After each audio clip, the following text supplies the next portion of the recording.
welcome everybody. I'm so happy that you guys are here. I'm going to be playing one of the best documentaries that I ever seen on YouTube. My good friend named Jamie Stangroom, who is just passionate about life, passionate about Star Wars, passionate about how movies are made and stuff. And Jamie learned that there was a blooper in the original Star Wars movie, A New Hope, where there was a Stormtrooper who actually hit his head. And there's actually 3 people who claim to be the ones who hit their head. Now you're asking yourself, why do I care? Because it's funny, it's great. These 2 of them actually go to Comic Cons. We're trying to make money off, I'm the Stormtrooper who hit my head. And so he made a documentary, and actually he did a truth. He did one of those lie detector tests. I mean, it's just fantastic because these people, very passionate, believe that they're the ones who hit their head. And he even interviewed Kevin Smith, some other big-time Hollywood people who wants to know too, who was that Stormtrooper who hit his head? And this documentary was not made by Hollywood, was not made by anybody, but Jamie put his own money, his own heart into it, and went out to discover who was that Stormtrooper. Did interviews, lie detector tests, and here's a 40-minute documentary of that. And my good friend says, Gypsy, you can play if you want. So he's on me to play it, and then right after this documentary, I'm going to show you the 1-hour interview we did with them. So you can see the documentary, see our interview. You can see how fantastic Jamie is. So please, guys, subscribe to my channel, and please subscribe my channel, Gypsy Road, Journey into the Unknown, and Jamie Stangroom. Sub him, because his content is fantastic, and it's people like you who allows us to continue to make great content. Hollywood is Hollywood. They make their content. Us YouTubers, we make our content. So watch this documentary, see how talented this guy is, and please support us. And beyond that, thank you very much. I love you, and I'll see you on my next live show. Have a good day.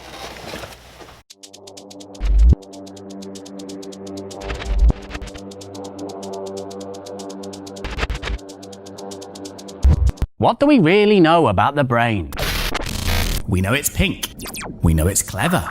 We know it's an anagram of Brian.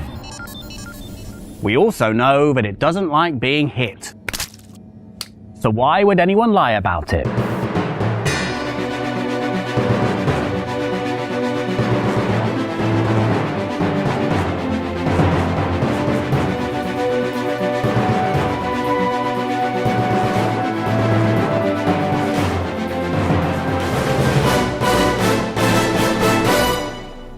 It's cinema's most concussive blooper.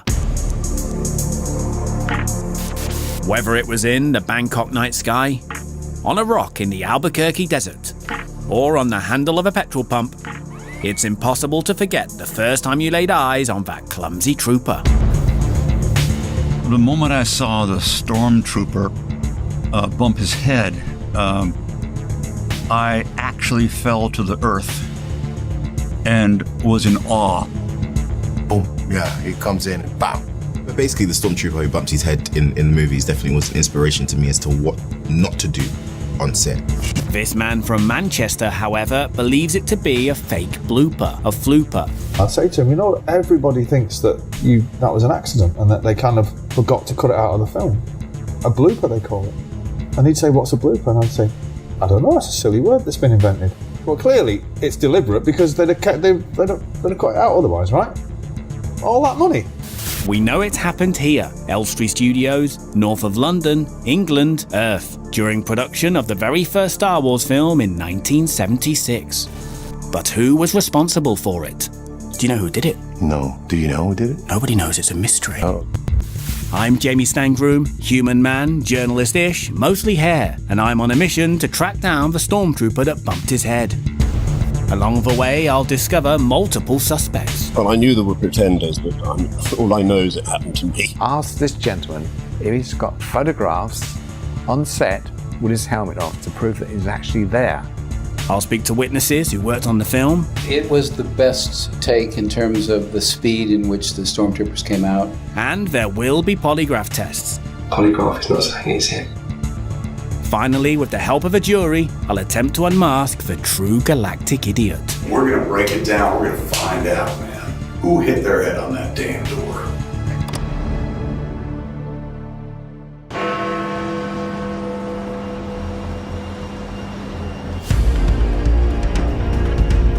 London town, home to 9 million people, 300 languages, and 40 years of producing stormtroopers for the Empire, the galactic one.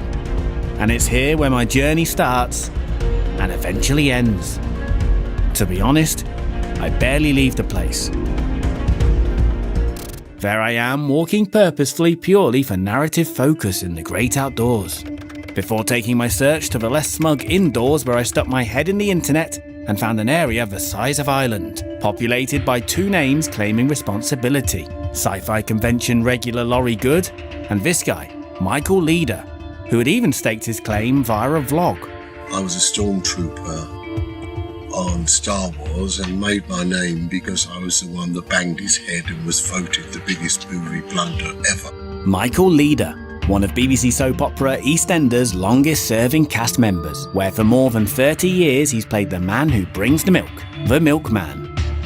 After cyber-digging my way into some pretty mysterious parts of the internet, I finally found a number for Leader thanks to his membership of the Laurel and Hardy Appreciation Society Southend branch. So far, so... ... bad.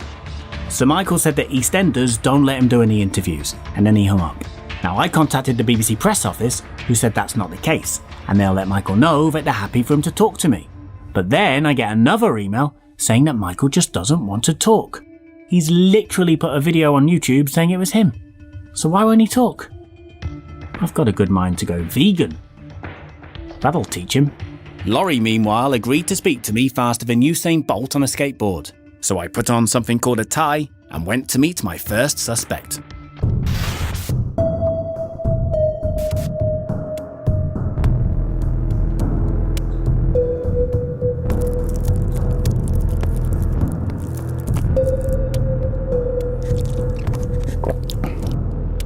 Can you confirm your name?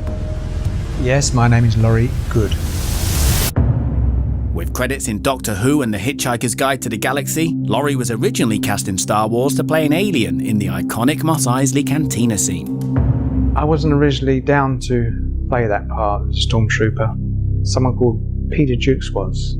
He cried off sick or had some reason why he couldn't attend, so I went along in his place. Hang on, did you poison Peter Jukes? No. Stormtroopers were famous for missing everything they aimed at. I wanted to know how Laurie connected so accurately with that door. I was aiming to miss, but I hit it. My mind was elsewhere, and I had diarrhea. And I'd just been to Lou and taken all my costume off, put it back on again. I wanted to go again. So I put in a shot, and I thought, oh God, I want to go to Lou again. And I was shuffling along and bump, hit my head. And no one said cut, so I assumed I wasn't in shot. Did you get the costume dry cleaned afterwards? No, I just left it there. Interesting. Have you soiled any other iconic costumes? No, that's the only time. Didn't do that one either. So when did you find out that you might be this cinematic anti-hero? As soon as the film came out, really. When we started doing the conventions and other people started claiming it. Other meant Michael, people meant Leader. I wondered what Laurie knew about my reticent fictional moo juice herder. I don't want to say anything about Michael Leader. Has he threatened you? No. Have you crossed paths? Yes. Because it's up to him to, I don't want, it's up to him what he says. One mention of Leader, and Laurie was as comfortable as Donald Trump in a sombrero. So I took him out for an evening at the bumper cars to unwind, and we promised to keep in touch on Snapchat. With Leader staying full-fat stum, I was left to assume that Laurie the Stormtrooper was my man. But much like his bowel movements, something didn't feel right. The case was at an impasse. For now.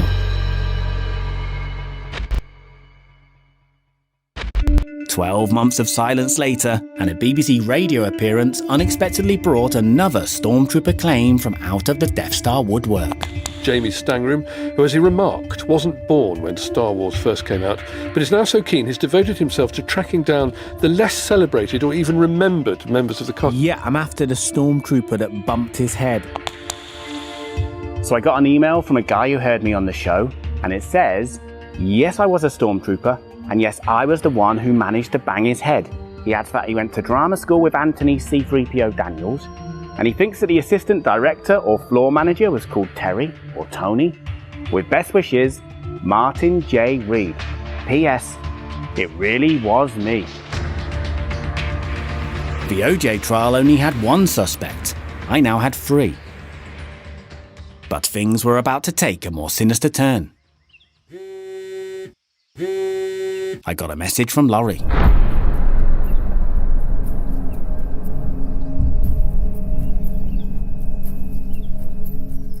Laurie was right, and as far as the press were concerned, Michael Leader was the actor I was looking for. And despite that YouTube video still being the only evidence going for him and a new trooper in town, I still considered him a suspect, as I rode the TIE Fighter of the dairy industry in his honour.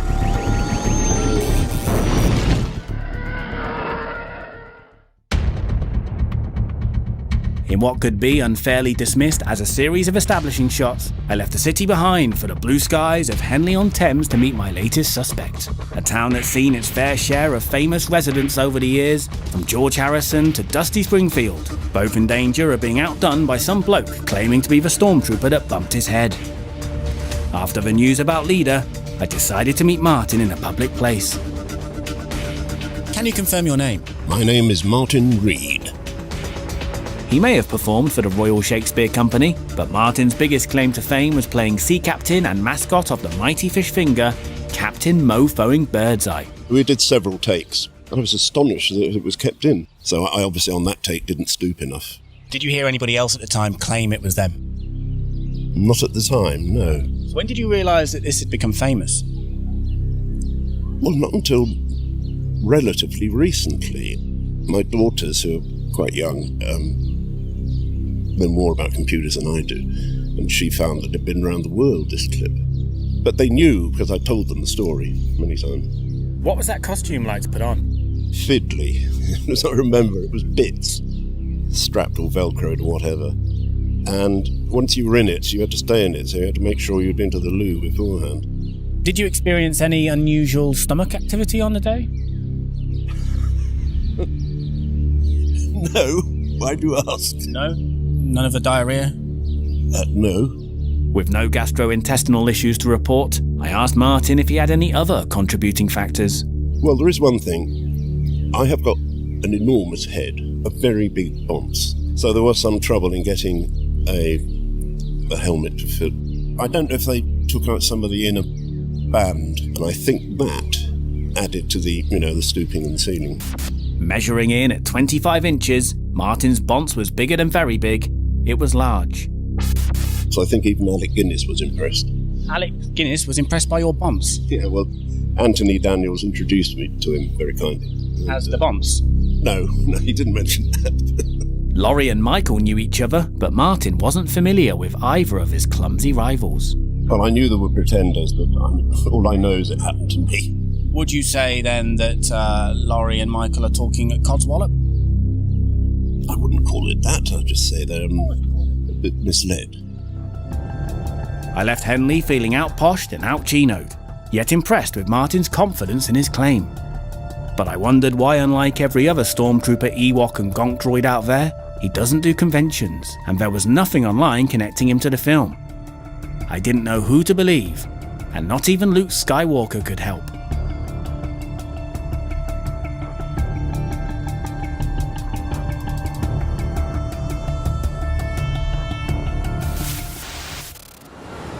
Just days after my meeting with Martin, I got an email from Laurie and found myself wondering who had died this time, and at what point coincidence becomes a spree.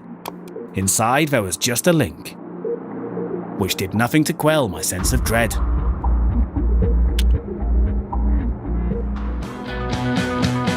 was the Stormtrooper who banged his head? So many claims unsubstantiated. You know what? I like Laurie. If he didn't exist, I think we'd have to invent him. But this shocked me to my core. The trooper was me or you. Oh yeah. I knew that I needed to meet somebody else who was on set that fateful day, someone impartial. In the meantime, though, I'd have to make do with Laurie's mate. Chris claims that the famous Stormtrooper armour was actually based on his body measurements. I was looking forward to meeting the Empire's perfect physical specimen. Aren't you a little short to be Chris Bunn? That's me in front. That's you in the front? Yes.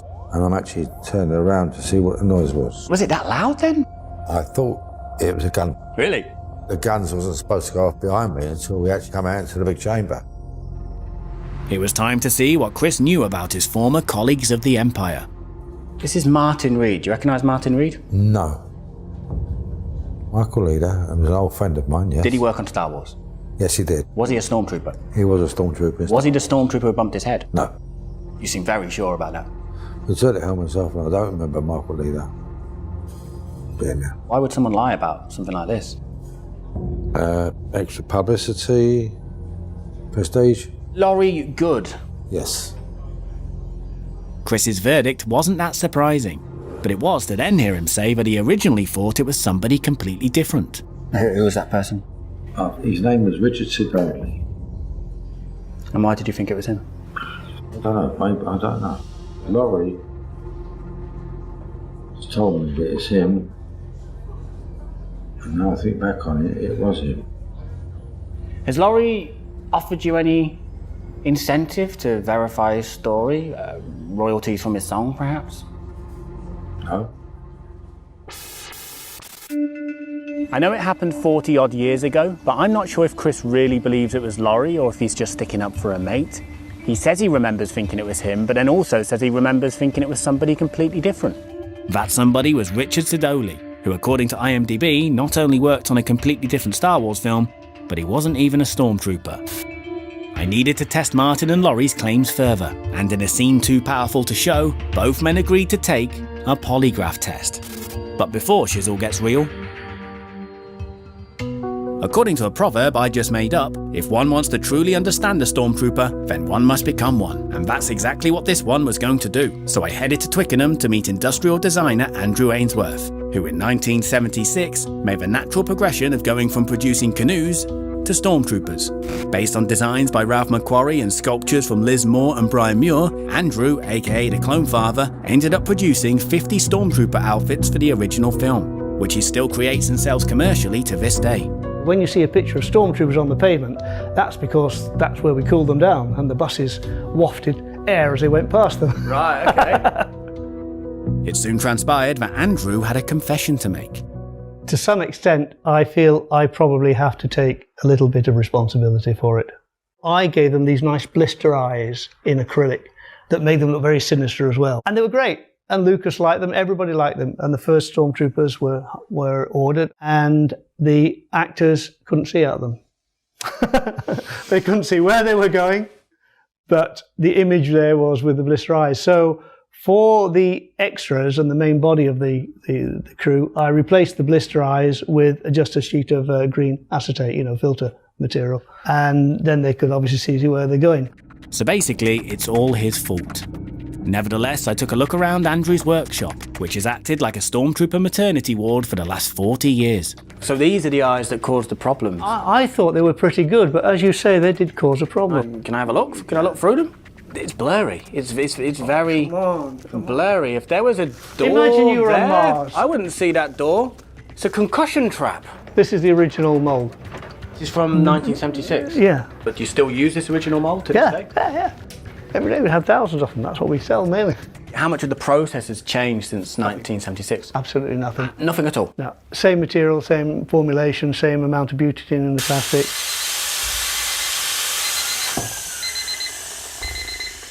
Do you ever find yourself humming the Imperial March whilst you work? Start to finish, how long does it take to make a helmet? I suppose you're talking about 3 or 4 hours.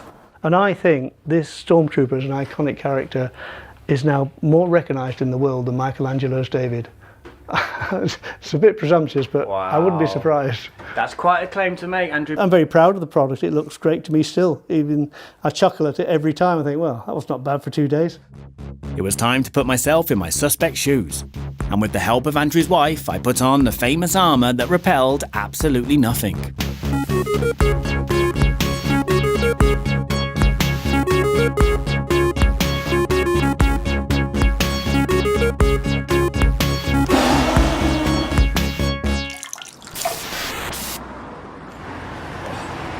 Wow.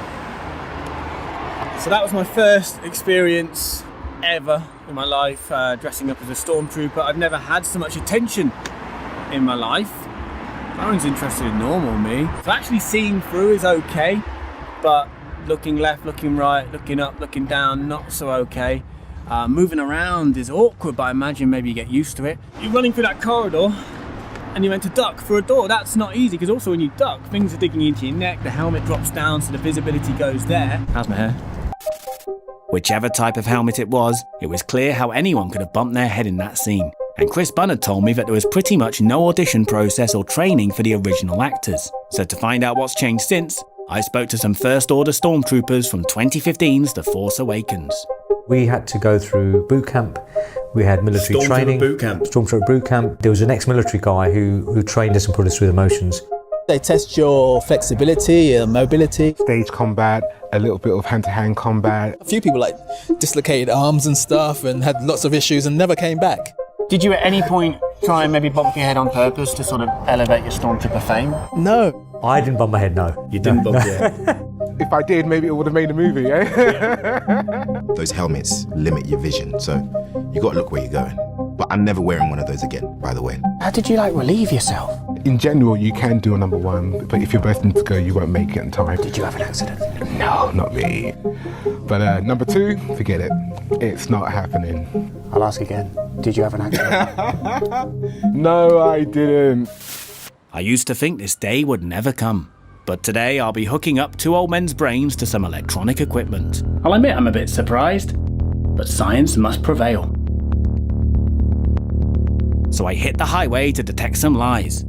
First stop, Lenny Henry's place to wring every last drop of evidence from my surviving troopers. How do you feel about taking a polygraph test? That's all right. Done it before? No, never been in trouble before. Quite intrigued, actually. I wondered why Laurie was so reluctant to talk about Michael Leader the last time we met. I don't want to say anything about Michael Leader. So I asked him. When he claimed that he was the Stormtrooper, banged his head, I think it was a moment of opportunism. But I didn't want to slag off Michael Leader, because he hasn't slagged me off. Okay, but now he's dead, free for all. The claim's out there. You've made it. You appear at conventions. Would you therefore say that you've profited from your claim? Well, a lot of people are interested. Yes, I would say so, yeah. An opportunist, if ever I've met one. I always say to people that I can't prove that I'm the one, but I believe 100% it's me. Martin didn't recognise Laurie, but did Laurie recognise Martin? I don't recognise the face, and I don't recognise the name. Till this, why had you not discussed it? Because you don't really do conventions either, do you? Why is that? I don't do them because, there are other Stormtroopers there, and the photograph is not as valid, should we say, as one of the known character like C-3PO or R2-D2. We thought it was just another job. I think I had 2 or 3 days on it. That's all I can remember, 60 quid a day. Laurie, however, disputed Martin's wage claim, and armed with payslip showed that he'd been a little short change for a Stormtrooper. Rate was £18.90. I was curious to know where Martin's song was, but I didn't have to ask. I'm a songwriter myself. It was called Don't Try to Tell Me You Love Me, and it got to number 11 in France. Would you say then that Laurie and Michael are talking at Codswallop? I wouldn't call it that. I'd just say they're a bit misled. I knew there were pretenders, but all I know is it happened to me. I have photographs with my helmet off. Now ask this gentleman if he's got photographs on set with his helmet off to prove that he's actually there. You could ask him yourself, he's here. Go on then. Martin Reed, Meet Laurie Good. Hello, Laurie. How are you? All right. Nice to see you. Nice journey. Yeah. Martin? Yes. You branded Laurie as misled. Do you still hold that opinion? Yeah. Laurie, you poo-pooed Martin's memory of the wages on offer and also your armour. Did I? Yes. The wages were about under £20 a day. And Martin, you were paid £60. Paid £60 a day. I still got a contract. That's a big difference. He was a contractor. He was on the contract. So this was a different arrangement. Okay. 3 days. Martin, I played you Laurie's song and you quickly pointed out that you actually have written a more successful song that placed 11th in the French charts. Well, it did get to number 11 in the French charts, but I didn't get a penny for that. Laurie, meanwhile, has had 99 pennies off me. Laurie, you suggested that Martin might never have been on set that day at all, if ever. In fact, you said you'd like to see a photo of Martin, costume on, helmet off. I said, I've got a photograph of myself with the helmet off, and has Martin got one with a photograph with his helmet off anywhere on the set? No, I haven't, but I do have a photograph in my ordinary clothes, standing with C-3PO, Anthony Daniels. On set? On set, with whom I was at Drama College. Now, today won't be pretty, gentlemen. I'll turn around, and if either of you have left when I turn back, I'll simply accept that there are a terrible time waster and move on. Okay?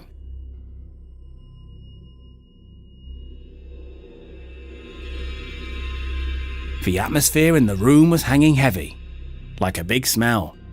The smell of Stormtrooper musk. Did anyone say cut when you hit your head?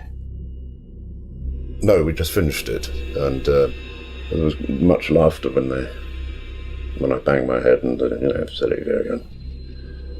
You were at the wint again after you banged your head? Well, of course, yeah. They wanted to get one without me banging my head, and the first two weren't really good. So why didn't they? What happened when you banged your head?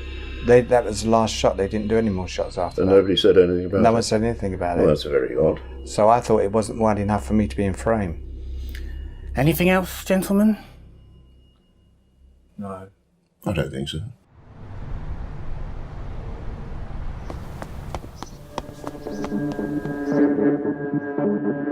Before reading Martin and Laurie's brains, I spoke to Chief Lie Detective Jason Hubble to try and find out what the funk was going on.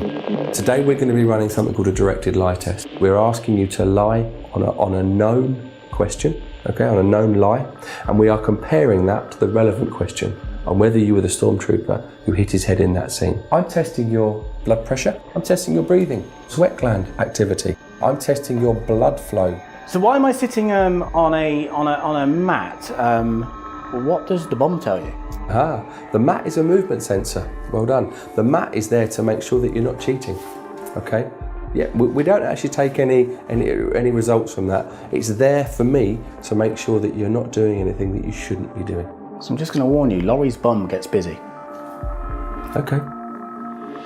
But can it be beaten? Could you cheat the system? You obviously understand the science and the technology. Could you cheat it?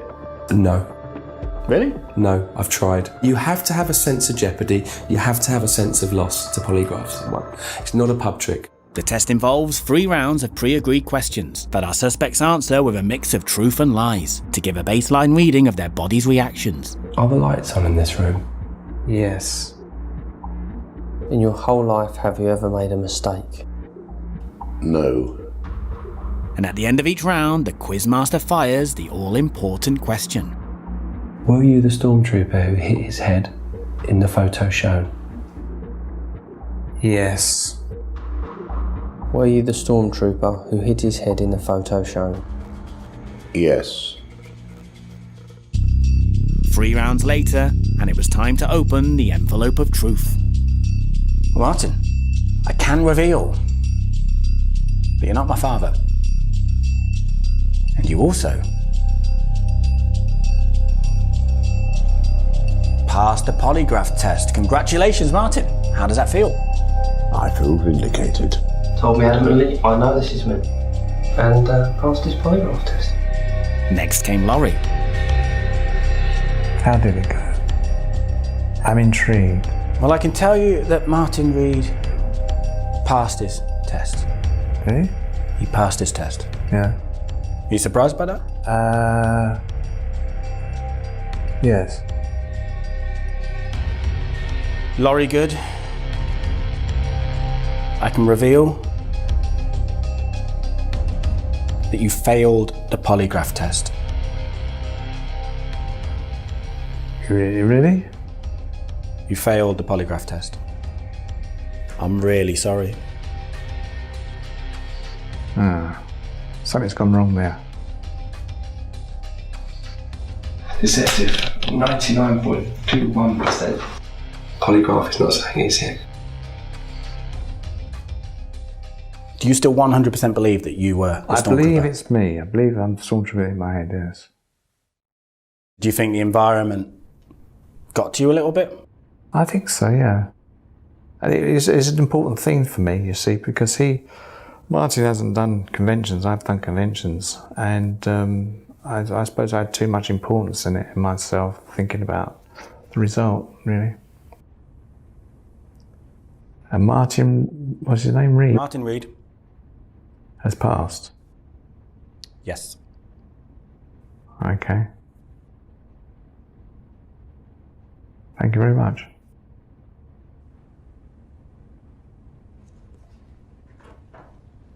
If Laurie had a second chance, do you think he'd pass? Wouldn't change. Genuinely believe he doesn't think it was him.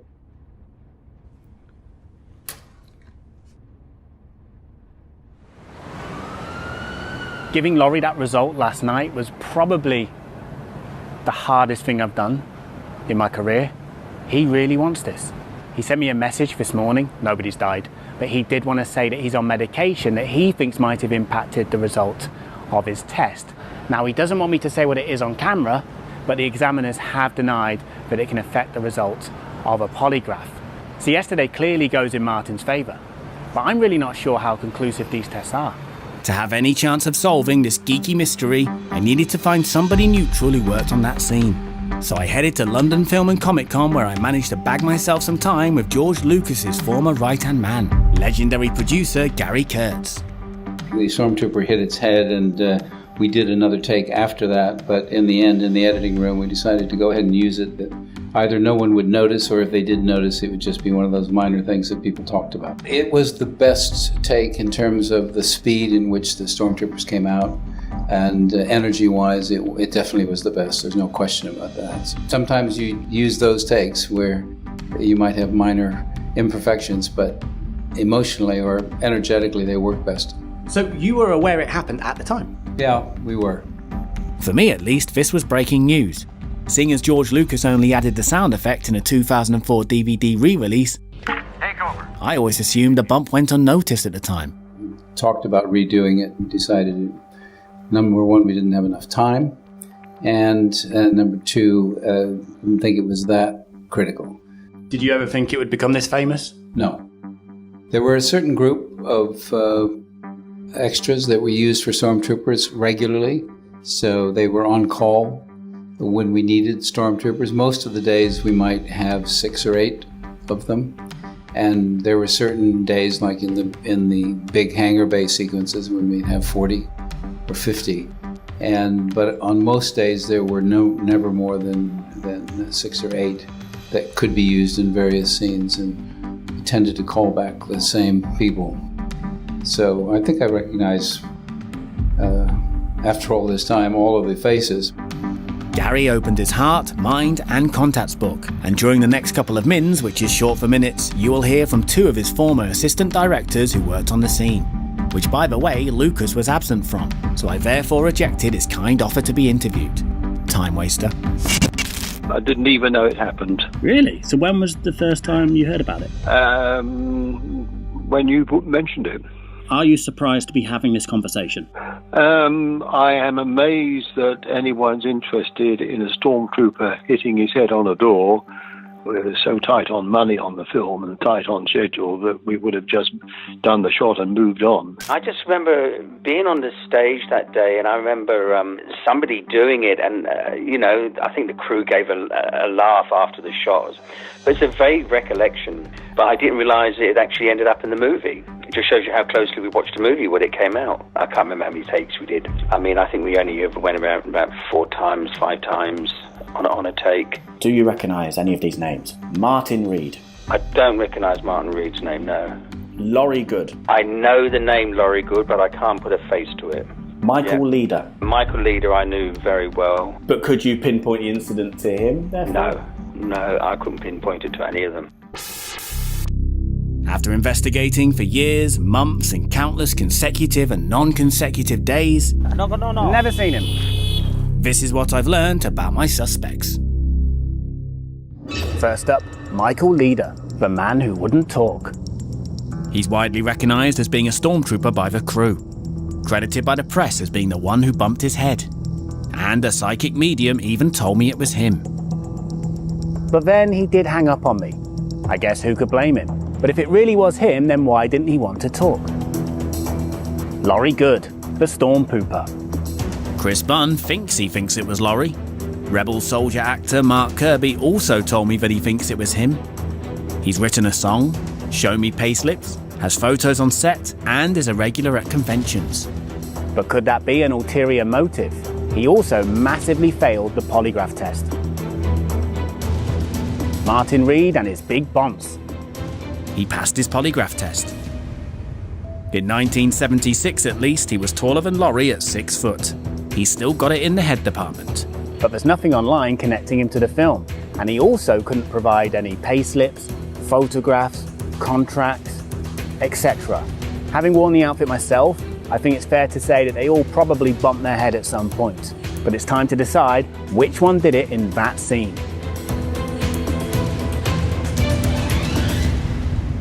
I had a pretty good idea of who I thought it was, but to help me come to a final conclusion, I decided to put together a jury consisting of Chris Jericho and his Fozzy bandmate Rich Ward, motion capture pioneer Ahmed Best, Snap Wexley himself, Greg Grunberg, and pop culture expert Kevin Smith, as well as 20 of my favourite pop culture YouTubers, podcasters, journalists and cosplayers. Members of the jury, do you promise to give a true verdict as according to the evidence that's been presented to you? Yes, we do. I do. No. Yes, of course. The truest verdict. Well, in that case, the time has come. Members of the jury, please tell me who you're voting for and why. I'm going with Laurie Good. He has some corroboration. The lead stormtrooper that was in front of him remembers it being him. He has pay stubs saying that he was paid as an extra. Martin Reed. So number one, he's not really big on the convention circuit, right? So he has nothing to gain. But the thing that sets him apart, other than the fact of being alive and able to talk to, is the second take. I have to go with Martin on this. The AD is the thing that really kind of locks it in for me. I don't believe that this was the last take. Just as an actor, from the stuff I've been through, I don't believe it. I also love the fact that he passed the polygraph test. I'm going to go with Michael Leader, who is no longer with us. I like the taking the truth to the grave. So the fact that Michael Leader, A, would not talk to Jamie, refused to mention anything about it, and the fact he died without ever giving out the truth. It's like all these years of thespianism. He screws up, hits his head on the overhang, and becomes infamous in cinematic history. Of course he's not going to want to admit it. And he's going to take that secret to him, that horrible embarrassment, all the way to the grave. I'm going to go with Michael Leader as my choice. The Stormtrooper wanted it too much. I don't think the two gentlemen are willfully lying. What did we know from Indiana Jones and the Last Crusade? It wasn't the ornate cup, right? Chalice. It was the tiny ass wooden cup that you would have passed over. He is the Grail. So this was a guy who's just like, hey man, I was in some goofy space movie and I hit my head. I don't even want to talk about it. So never really interacted with it, embraced it. You know, not like me where I'm like, I got a fan, I show up at their house, give them head and stuff. Like he was an extra, he was on the EastEnders for heaven's sakes. And that to him is not a whimsical moment like it is for all of us. I say it's Michael. There was strong support so far for all of my suspects, with the final votes about to drop.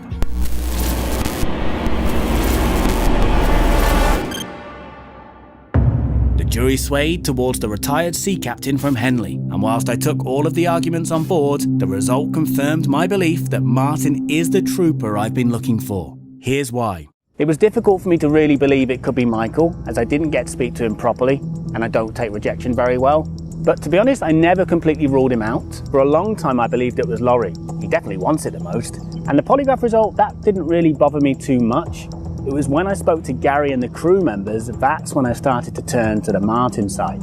As Greg and Ahmed said, the second take after the bump is key, as verified by Gary Kurtz. The Stormtrooper hit its head and we did another take after that. That was the last shot. They didn't do any more shots after. Whilst Martin said there was a second take. The wind again after you banged your head. Well, of course, yeah. Martin also mentioned laughter after the bump. There was much laughter when I banged my head. Which matches the account of second AD Terry Madden. I think the crew gave a laugh after the shot. And Terry actually contacted me again and said that the clapper loader also remembers a laugh at the time. And also, thinking back to Martin's initial email, he name-checked that Terry and Tony is working on that scene. Now we know that Terry definitely did, and Anthony, even though we can't remember, he was often credited as Tony in the film industry. But despite all that, there was still one thing niggling at me about Martin. Did he actually work on the film? I know it seems ridiculous to say that now, but it is the one thing that the other two can 100% actually prove. However, Anthony C-3PO Daniels did confirm to me in one form of communication that Martin did work on the film. Martin Reed was in it, yeah. Martin Reed was a Stormtrooper. That's right, yeah, and I'd actually forgotten that, yeah, great guy. So like Newton discovering gravity, and Bowie discovering spiders on Mars, I believe that we finally discovered that Martin Reed is the true galactic idiot. I'm Jamie Stangroom, and this was The Empire Strikes Door. Thank you for watching The Empire Strikes Door and somehow making it all the way to the end. Let me know in the comments who you think it was, and if you're new here, then I do kind of regular interviews, podcasts, location videos, and I'll soon be uploading some bonus Empire Strikes Door content, like behind the scenes videos and extra theories and thoughts from all of the jury members.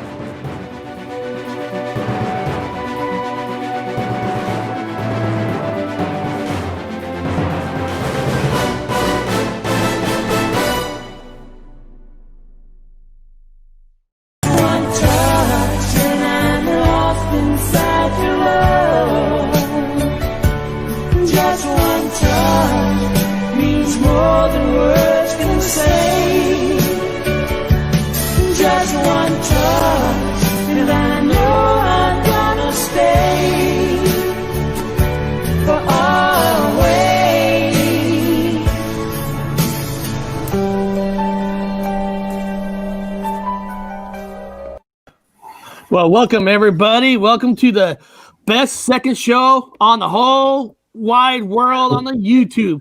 I am so happy today. We got an awesome guest that I know most of you that's going to be joining in from the chat. I know most of you are in the Mandela Effect community, so you probably don't know Jamie Stangroom. He's an awesome guy. I'm going to put his channel in the chat right now, so you guys have to. I mean, I'm telling you guys, you have to check out his channel. Hell yeah. I mean, you know, life right now is crazy for everybody. And sometimes, Bob, you and I even talked about it, that sometimes you can only talk so much about certain subjects, so much about sorry, keep going.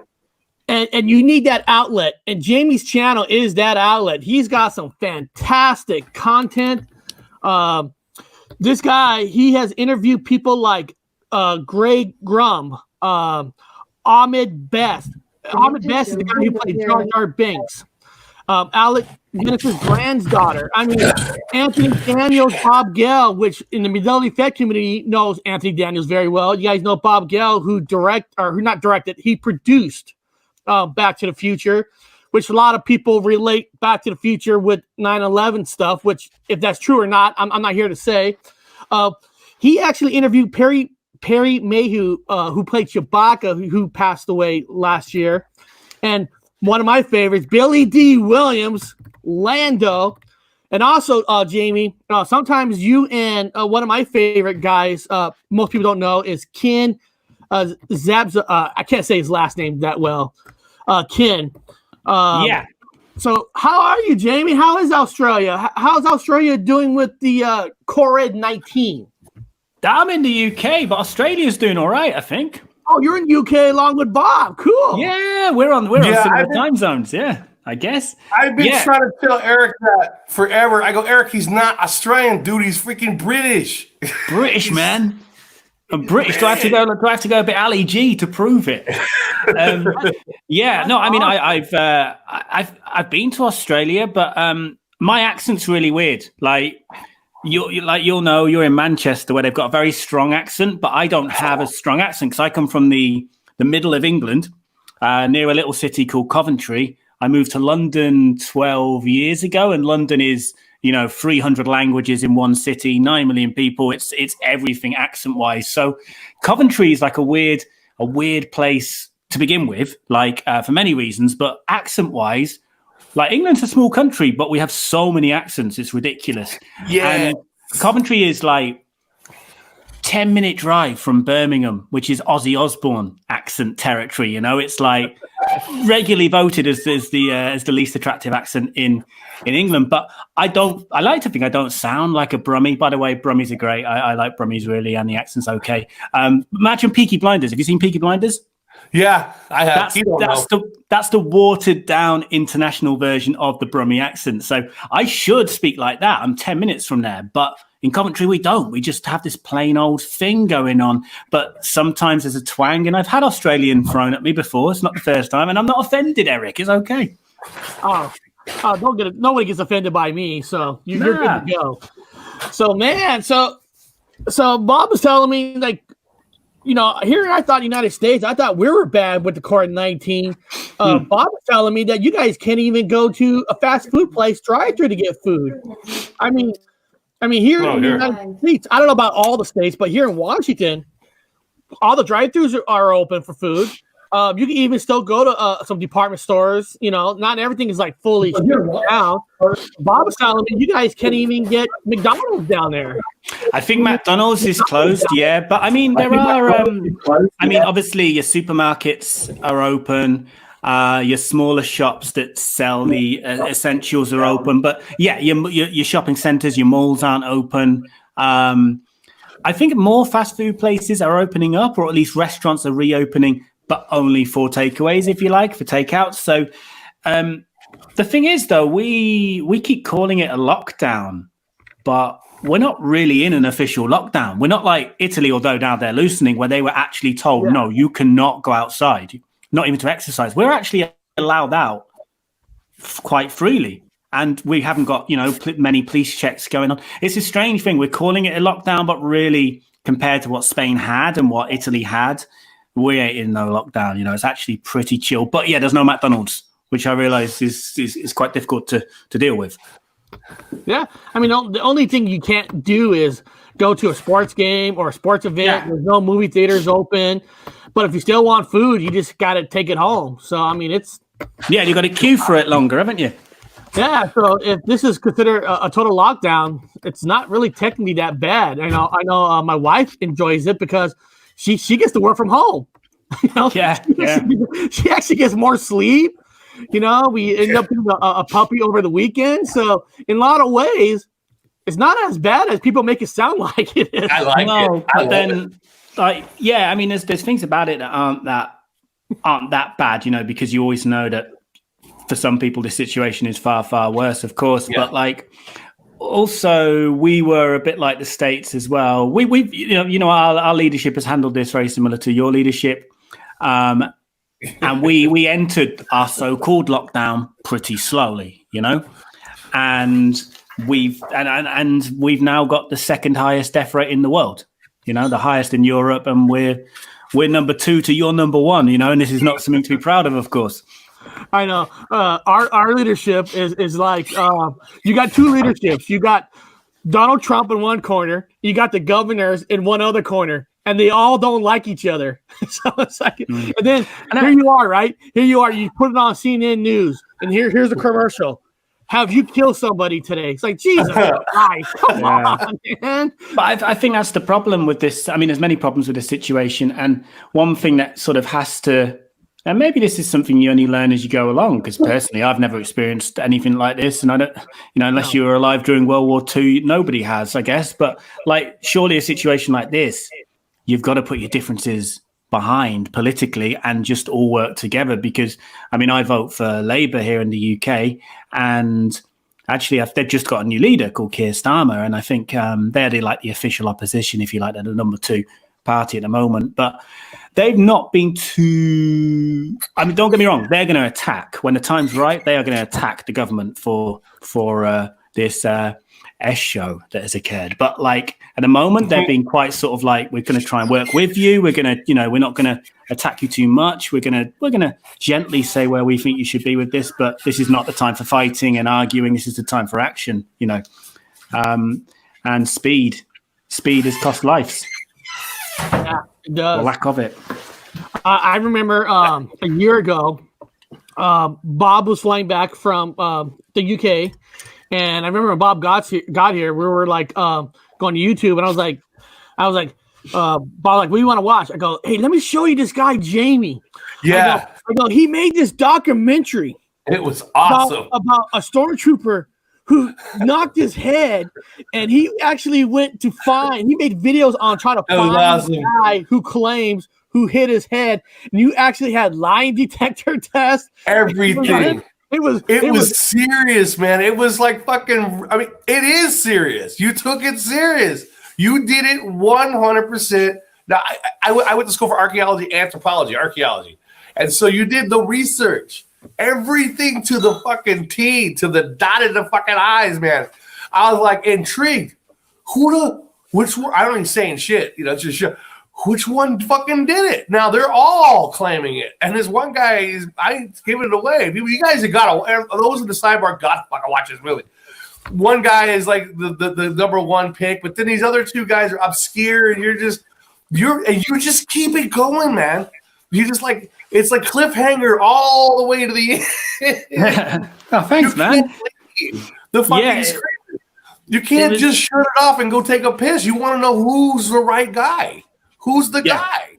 Yeah. I mean, I don't know if it was called The Empire Strikes Door, and it started off like, so when Eric mentioned all of the interviews for the channel, that was originally all started in 2015 when The Force Awakens was like announced, and they confirmed officially that, actually it would have been before 2015, officially that like Harrison Ford's back, Mark Hamill's back, Carrie Fisher's back, all these classic characters. I was like, well, this is all well and good, but what about low-grade Ewok? What about Greedo? Where are these classic actors and characters? So being in the UK, where the films have been made, you've got these people around, and if they're alive, they're probably appearing at every single comic for the rest of their lives, every weekend. That's their retirement. So I went to track down some of these more like niche characters, stroke actors, if you like, from the originals, and I'd do an interview with them, and then I'd do like an audition tape with them to try and show, all tongue in cheek, to try and show Disney, J.J. Abrams, what they're missing out on. Maybe get the guy who played Jabba the Hutt's tail back in another film, because there was a guy who played Jabba the Hutt's tail. But the one I couldn't find, by the way, I found Greedo, I found an Ewok, I found a Gonk droid, I found Jabba the Hutt's tail, I found Jar Jar Binks as well, which Eric mentioned.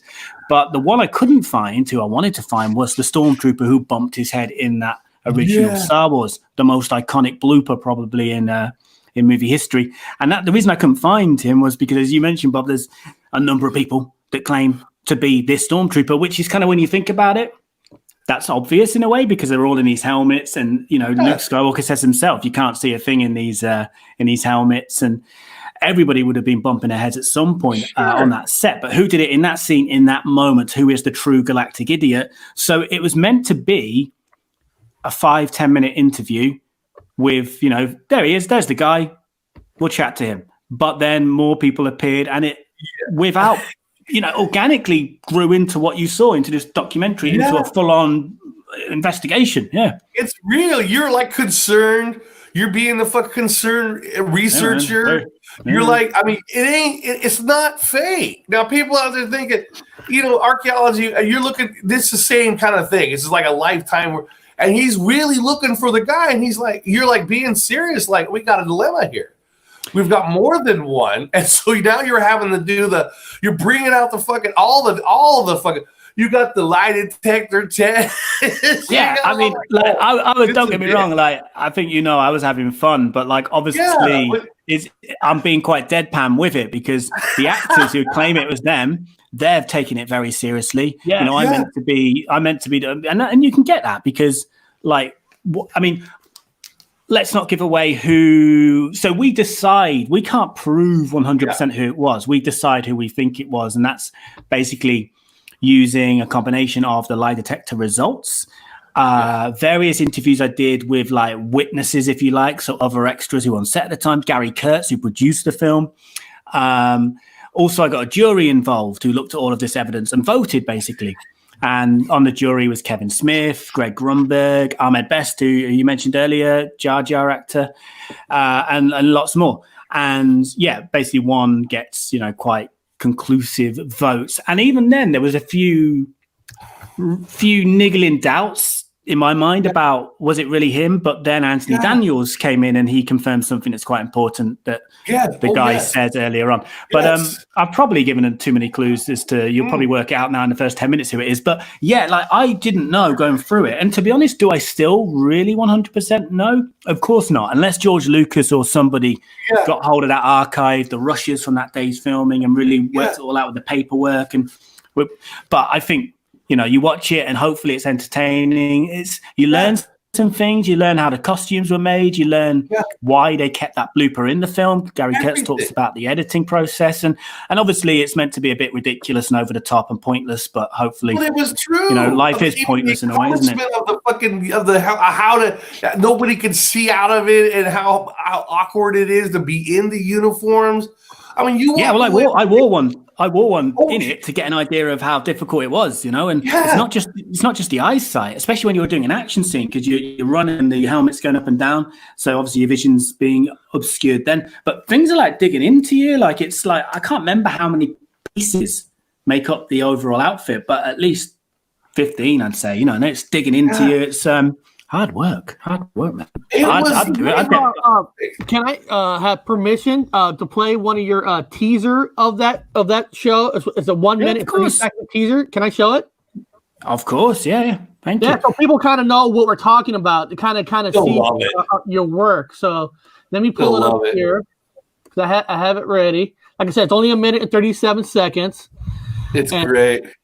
And let me make sure I get it turned up here. Here we go. Bob, can you see it on your side? Yeah, I can see it. Okay. So let me hit full layout, and then we go back and hit play so people can see what we're talking about.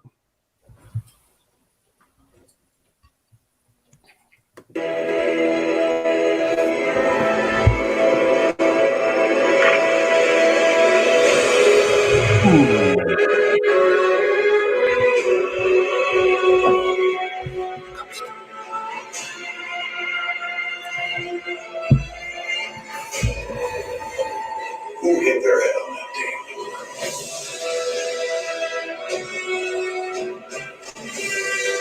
I was the one that banged his head.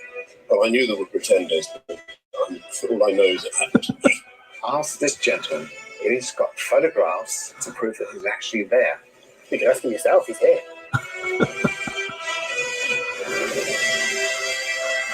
Will you go up to us and he's here? Why would he talk? Why would someone lie about something like this? Extra publicity, prestige. Members of the jury. We're going to break it down. We're going to find out, man. I'll turn around, and if either of you have left when I turn back, I'll simply accept that they're a terrible time waster and move on. Okay?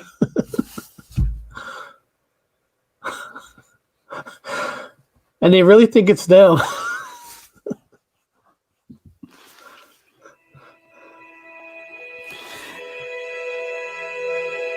Yeah, that awkward. That was. We were basically sitting on a.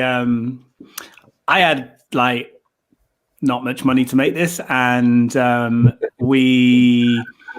What did we do? That was the day of the polygraph test. So this isn't really a spoiler, but there was 3 people that claimed it was them. As you can see, only 2 people ended up on the bed with me, on the bed, not in the bed. And the reason why there was only 3 was because one of them passed away. One of them who made the claim actually passed away. He actually refused to talk to me. So you see a little clip in that trailer. Why won't he talk? He refused to talk to me. And then selfishly passed away. Actually, it was about a year, because this was a 3-year thing. It was about a year between him not talking to me and him passing away. I was not involved. So are you sure? I think I'm sure. I ended up with 2. And that was the day we were doing the polygraph test. And I could only hire the cheapest hotel room I could in like a Premier Inn, which is like a motel chain here.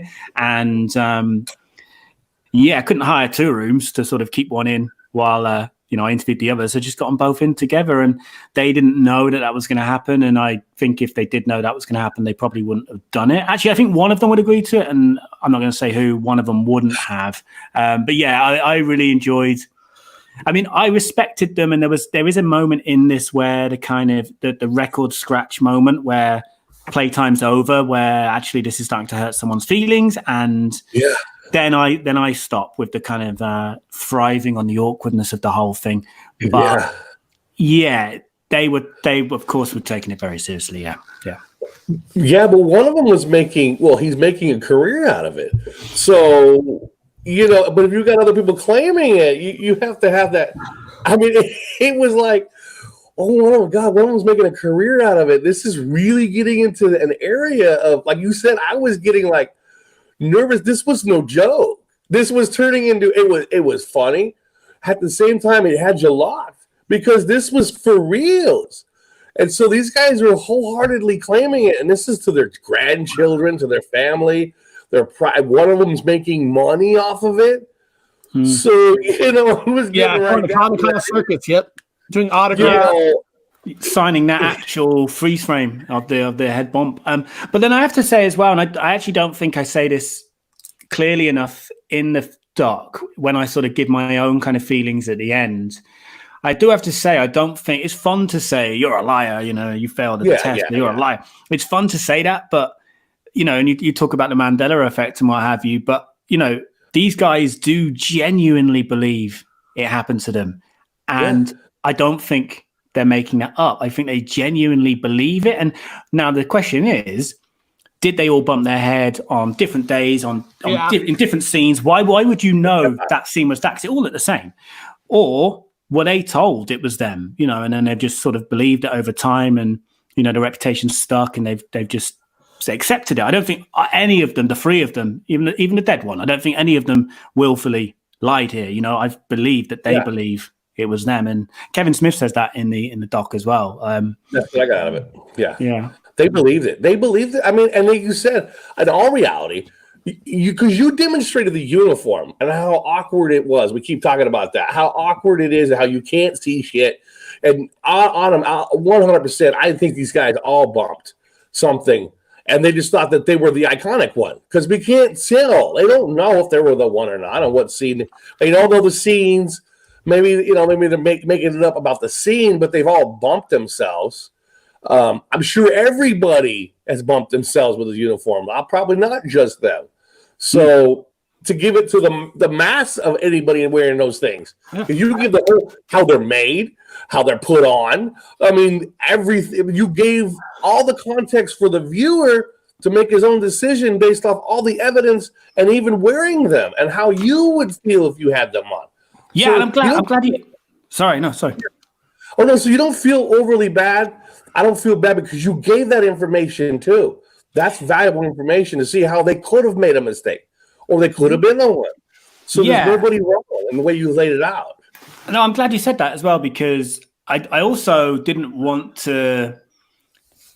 There's a moment later on, and it's not necessarily just with the polygraph test. There's a moment where I interview a certain someone involved with the film, the mofo and producer, no less, Gary Kurtz, and he says something that completely contradicts what one of the suspects has said, but completely matches with what the other suspect says.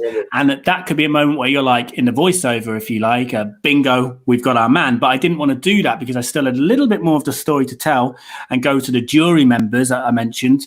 And I also wanted the audience, to be able to play along in their minds during the film rather than being spoon-fed. Well, he said this, and that actually contradicts that, and remember this moment, and that, I wanted people to sort of work it out for themselves, because I think quite often, like, when you make something, it's quite easy to sort of assume that the audience is stupid, and need to be given every sort of millimeter of information. People can work it out. But you had emotion, man. You felt bad. You felt it. I felt you feel it. I felt it. Eric felt it. You gave that emotion was there for you. It was there to eat too. We felt probably it. Also gave them some popularity now. Now they go to Comic-Con, they're more noticeable now than they were before. Because of you. So I think you helped them out a lot because not a lot of people even know this story. I bet people in the chat don't even know what Star Wars movie we're even talking about where they bumped their head. And of course, we're talking about A New Hope.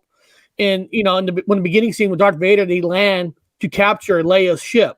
And when they all start coming down the tunnel, whatever you want to call it, is where they bump their head. So, this is probably new for everybody. And I want everybody to check out your channel and watch the teaser. And if I remember right, isn't it 3 videos? I'm trying to remember to get to the end. No, there are some separate clips that I've put out, but there is one full video. That's right. One full 45 minutes worth. I'm sorry about that, but 45 minutes you got to sit through, or just skip to the end to get the result.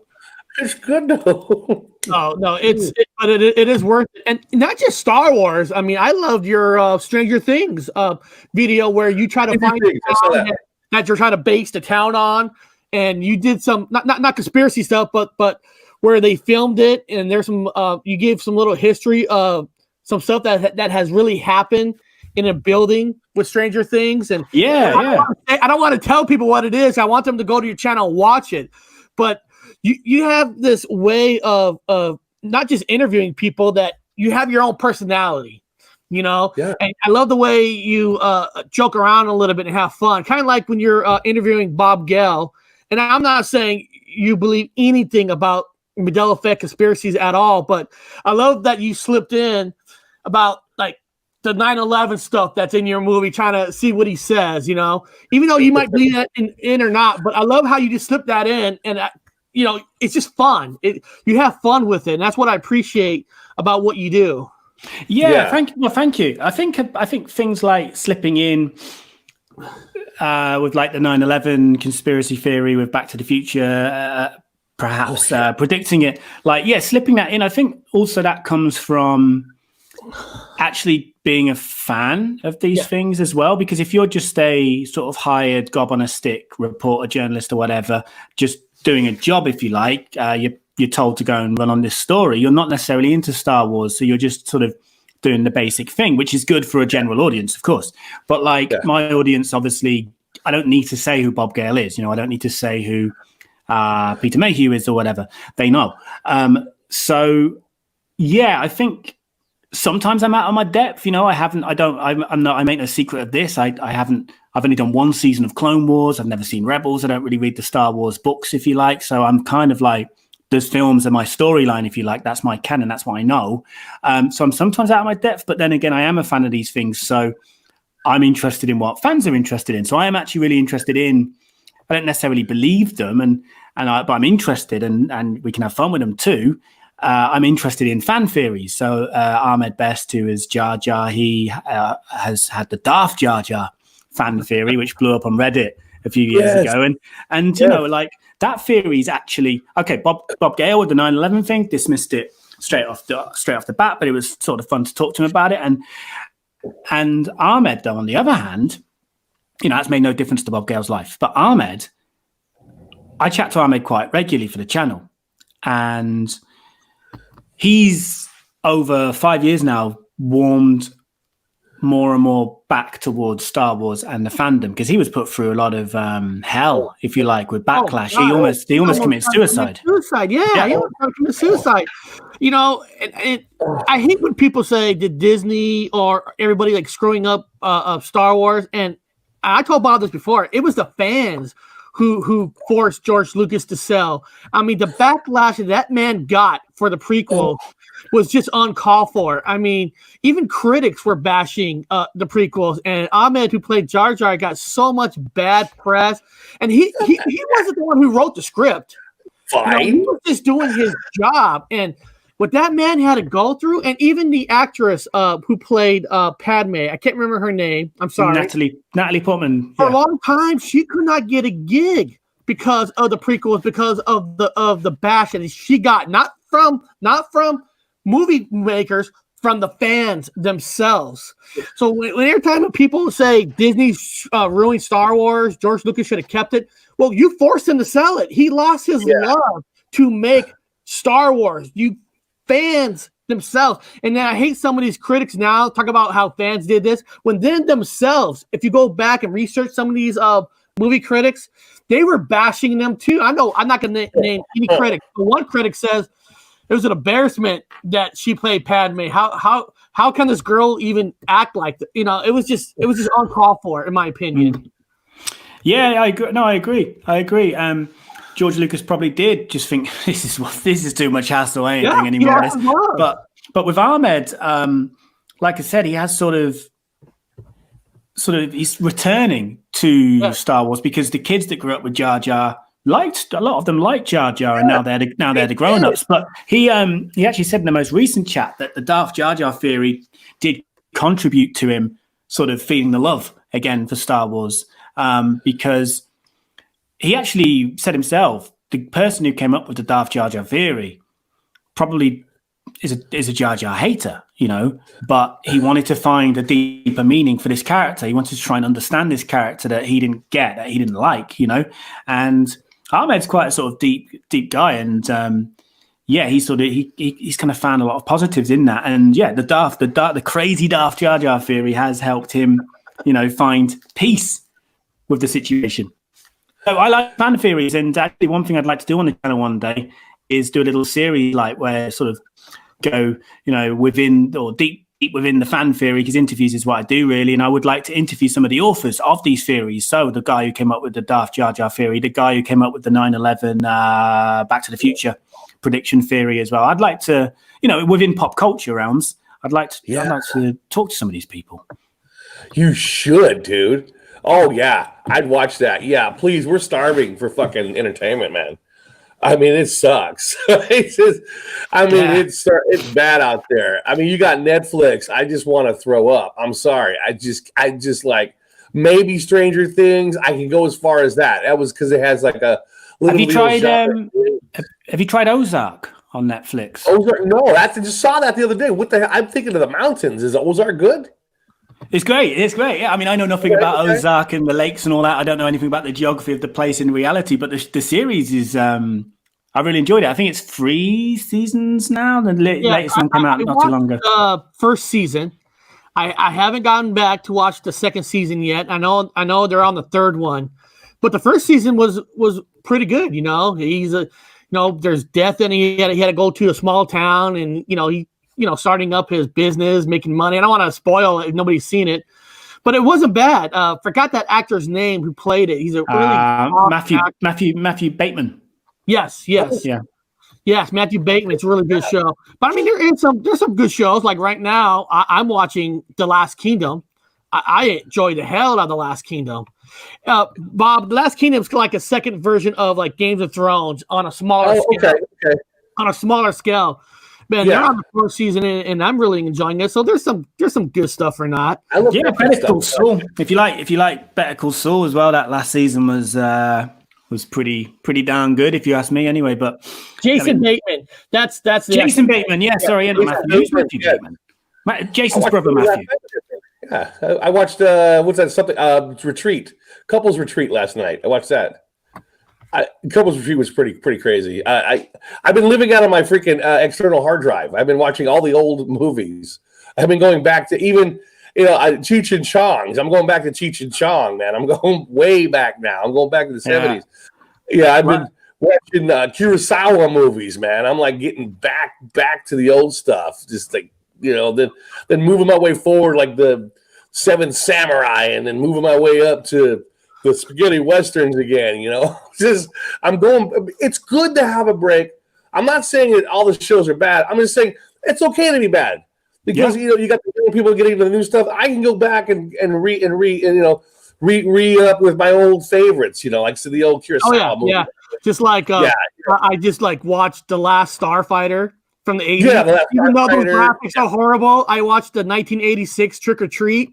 I told you, some of those old fun classics that they don't stand up to today. But and I think those things, the comfort viewing is really important at the moment because, like, at the moment it feels like every day is a hangover day. That you've lost your routine. You've lost your routine, and like I think back to like when I had my regular hangover days when I was a bit younger, and I would eat curry. I'd just eat all my comfort food, and I'd binge, and I'd eventually watch stuff I've seen on Netflix already.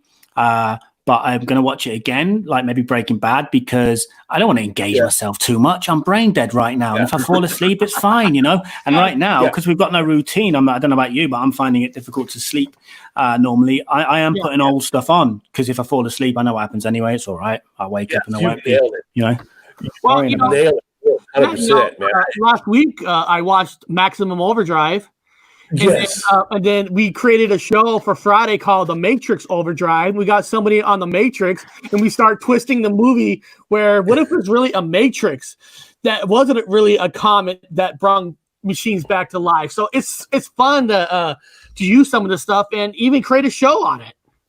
Why not? I mean, now there is like, I'm a little bit, okay, I'm in two minds on this. Like, with people finding the positive in this situation, that if you've got a family, if you've got kids, you're actually spending more time with them. Like I haven't. I'm not spending time with other people's families. Obviously, that would be weird. So like then people are like, well, you can use this time to learn a new language. You can use this time to learn a new skill. You can use this time to get creative. And I like that. On the other hand, I don't like this all kind of like me. I'm going to sing this song now because everybody's sad and all that.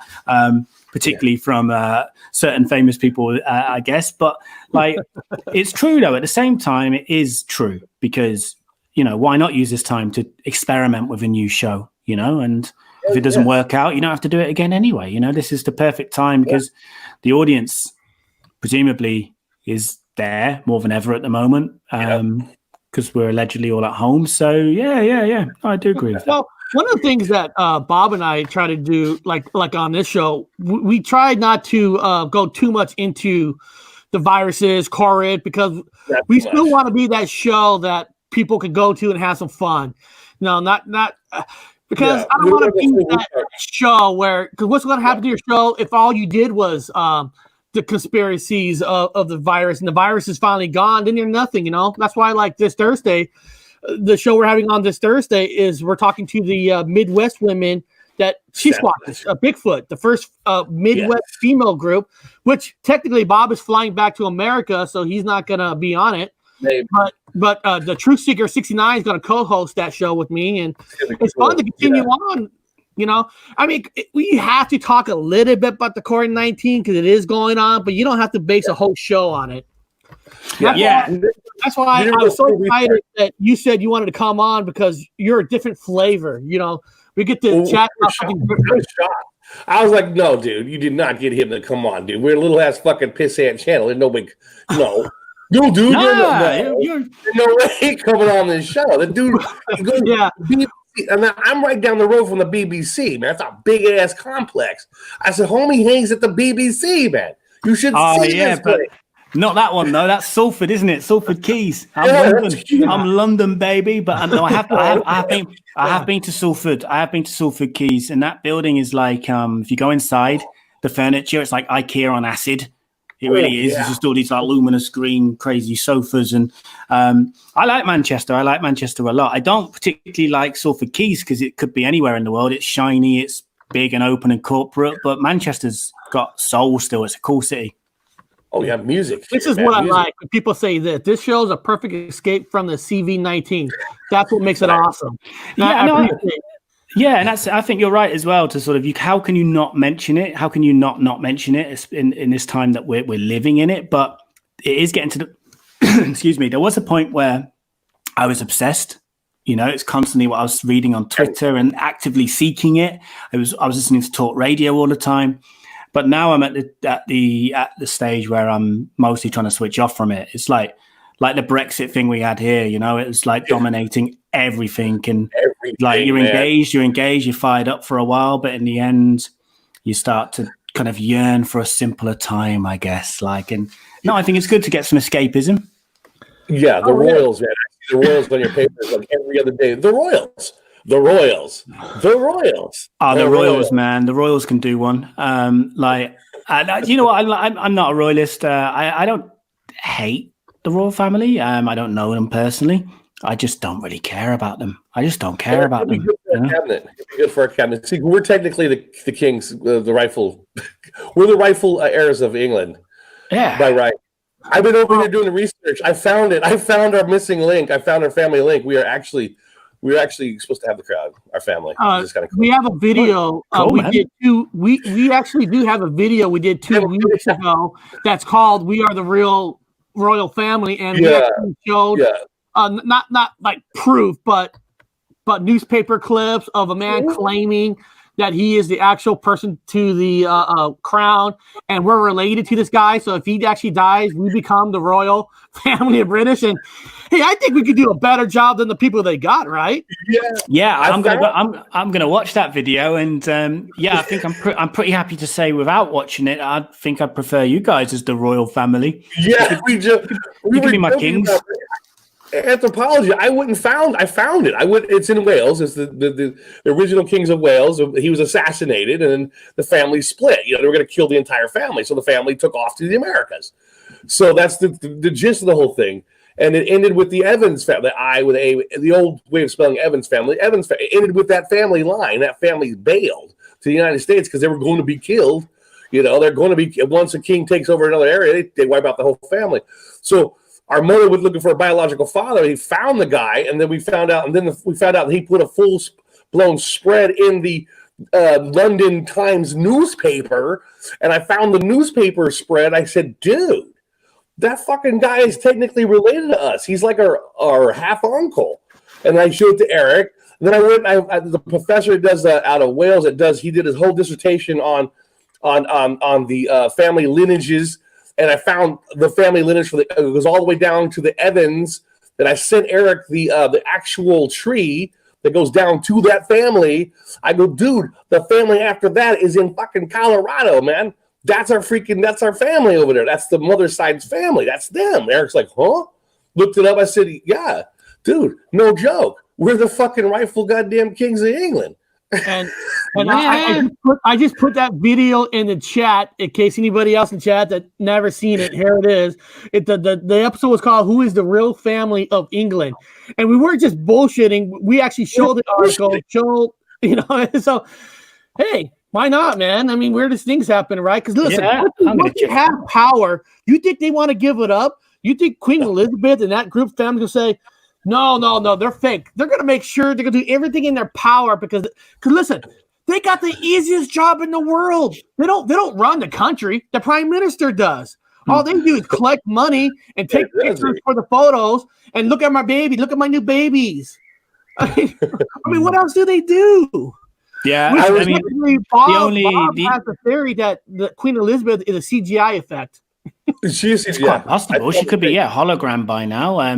She probably died 20 years ago and just been beamed back to us like they did with Prince on stage that time. But I think the only positive. But again, I'm sort of like indifferent. I'm like whatever. I just don't really want to hear about them. But I think the only kind of positive I can give towards them is that they're definitely good for the economy because the tourism is unbelievable. I think non-British care about them more than British. Like when I have been put through the ordeal, I haven't seen news reports and what have you on the events like the births and the royal weddings and all that. when they talk to people in the crowds waiting and watching, most of them are Canadian or American even, or Australian. There's seems to be a minority of British people, actually. So I think in terms of the economy and tourism, it seems to be quite good, but everything else outweighs that for sure. Yeah. I told her, don't hate the Royals. I said, dude, because if you want to we want to actually fight this and actually have it at least looked at by somebody of authority. Yeah, this is Game of Thrones. This is the real life Game of Thrones we've got going on here. You've got to fight for that throne. We don't want them being wiped out. I mean, I'd rather have them just be contested. I said, let's just have this fucking thing contested. Homeboy fucking half uncle's gonna be doing it anyway as soon as the queen passes on. And I said, we need to fucking be down there on that table too. I said, hey, by the way, dude, our mom was your fucking sister. So, and our mom is older than you, dude. I mean, our mom is older than the guy claiming it. So I'm like, so technically we're on top of you. So you're below us. So I know, and our older brother, we used to be a transvestite. Well, our brother died. So now it puts me in charge. Our older brother. He was a transvestite. They're great for the economy. Now, how are you going to get the economy back? Using them? Now, if you put us on the show, if you make us the royal family, I guarantee the economy will triple because everybody wants to know who the hell are these two stupid Americans coming over England thinking they're taking over. It'll boom. News, baby. That's news. It'll boom, baby, and you'll cancel Brexit for us, and the world will be a better place. Yeah, I hate Europeans. I mean, I don't. It's not that I don't hate them. They remind me of like if you see them, they're like, what's that one show? Hello, my sprockets. It's time we now dance. They're always a little bit on the femme side. They scare me a little bit because I've been all over Europe. I don't like Brexit. I think Brexit shouldn't happen. But I know what you mean. I think Brexit's just Brexit's a lie. Brexit's a lie. It is a lie, and I think that they want freedom. I've been all over. A lot of people don't like the European Union.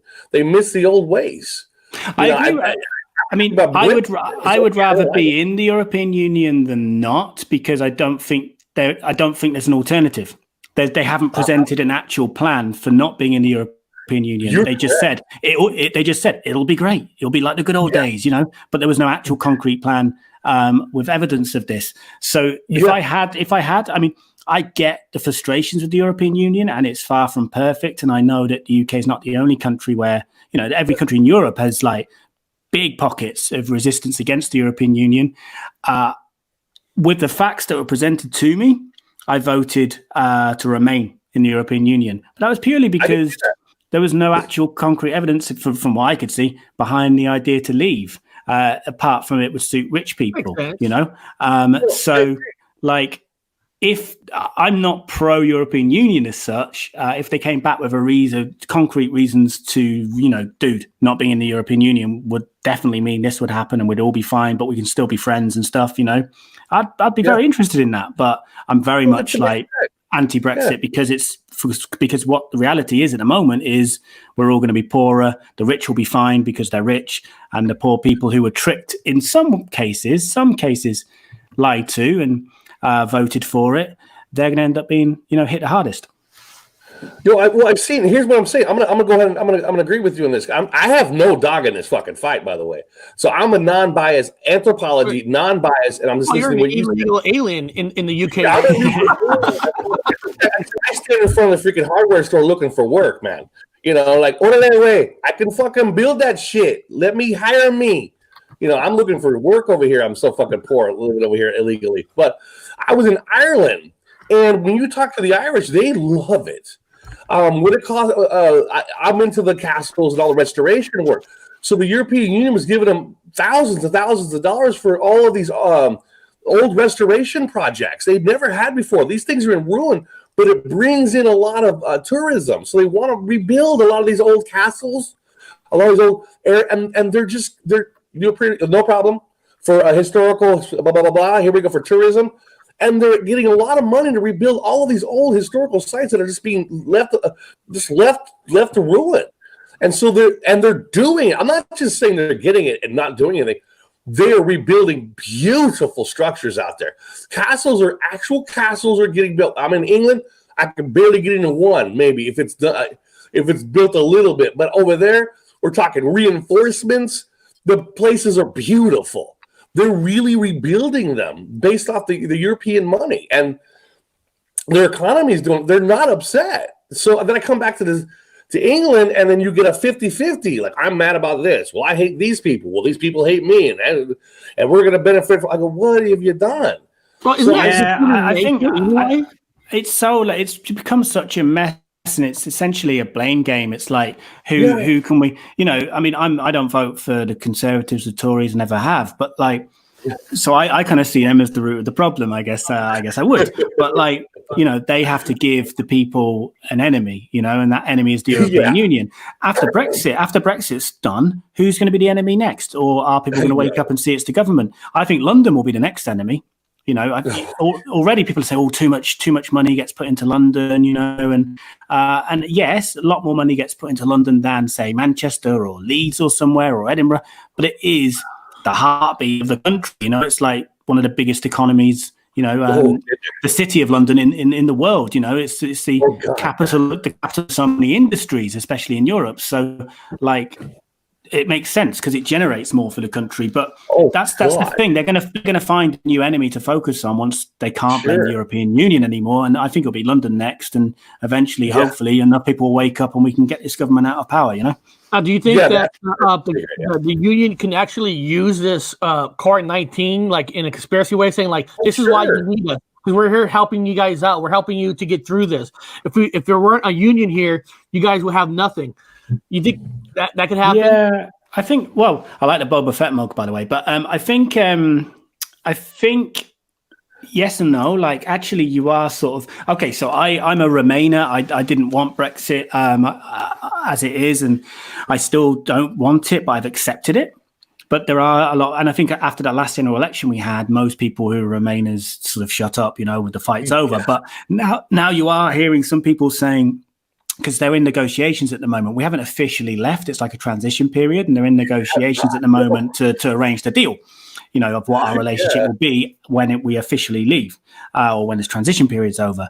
And people are starting to say, is it really the best time to be having negotiations when we're all fighting this big global pandemic? Maybe we should postpone Brexit. So some people are already, people on my side, by the way, are saying perhaps this is a reason to postpone Brexit. And I actually think we've got to stop finding, it's got to happen now, unfortunately. It's just got to happen now. People voted for it technically twice with this last general election, even though if you look at the parties and what the parties stand for when it comes to Brexit, and more votes went to anti-Brexit parties than pro-Brexit parties. That's true. But still, the result was essentially a Brexit win again with this last election with Boris Johnson winning.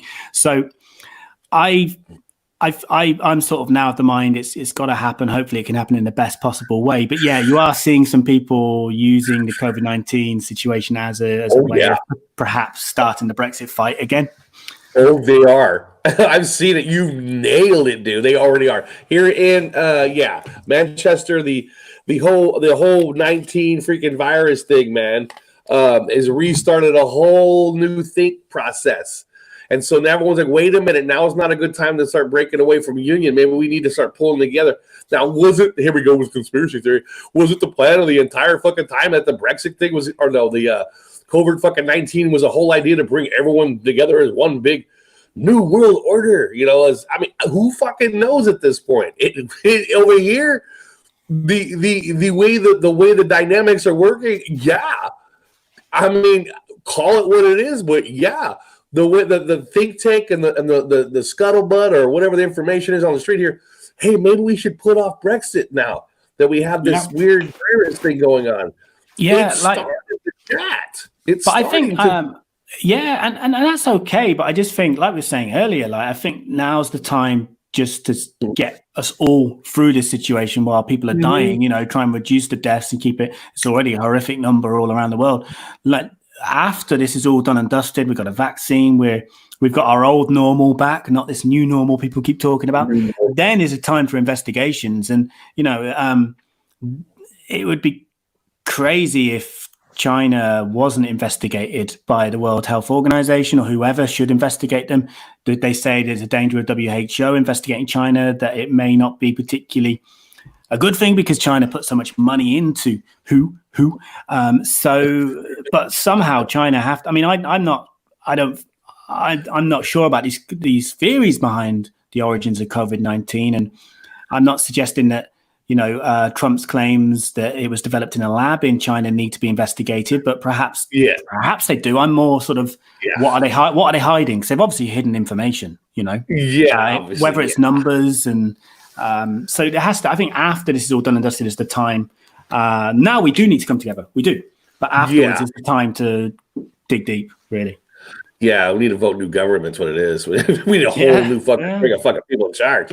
I mean, if you want to just fix the problem, like, hey, what was your suggestion to me? Well, bring everyone back to the table, but a whole new fucking bunch of people. Get rid of the old fuckers. Fire them all. And a new royal family as well, and you too. Oh, yeah, we'll be the new royal family, so we'll have a little bit of a say-so in there and say, yeah, I want these fucking home slices right here to be the guys in charge. That guy over there is going to grow my marijuana for me, and those guys are going to grow cattle in the White House or the whatever palace. Yeah, we're going to bring all this together and fix this problem. Easy. It'll be done over fucking lunch. Done. Yeah, man. we do need minutes, man. We need you to table. We need you to win. We need you to win this this Game of Thrones for the sake of the UK and maybe even the world.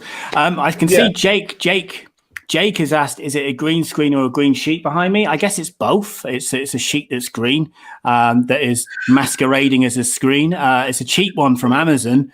And that's what my green screen is behind me. There we go. Yeah, it does the job, although it's not doing the job right now because I've not used StreamYard before, so I didn't set it all up. But it's nice. It's just a nice shade of green for you.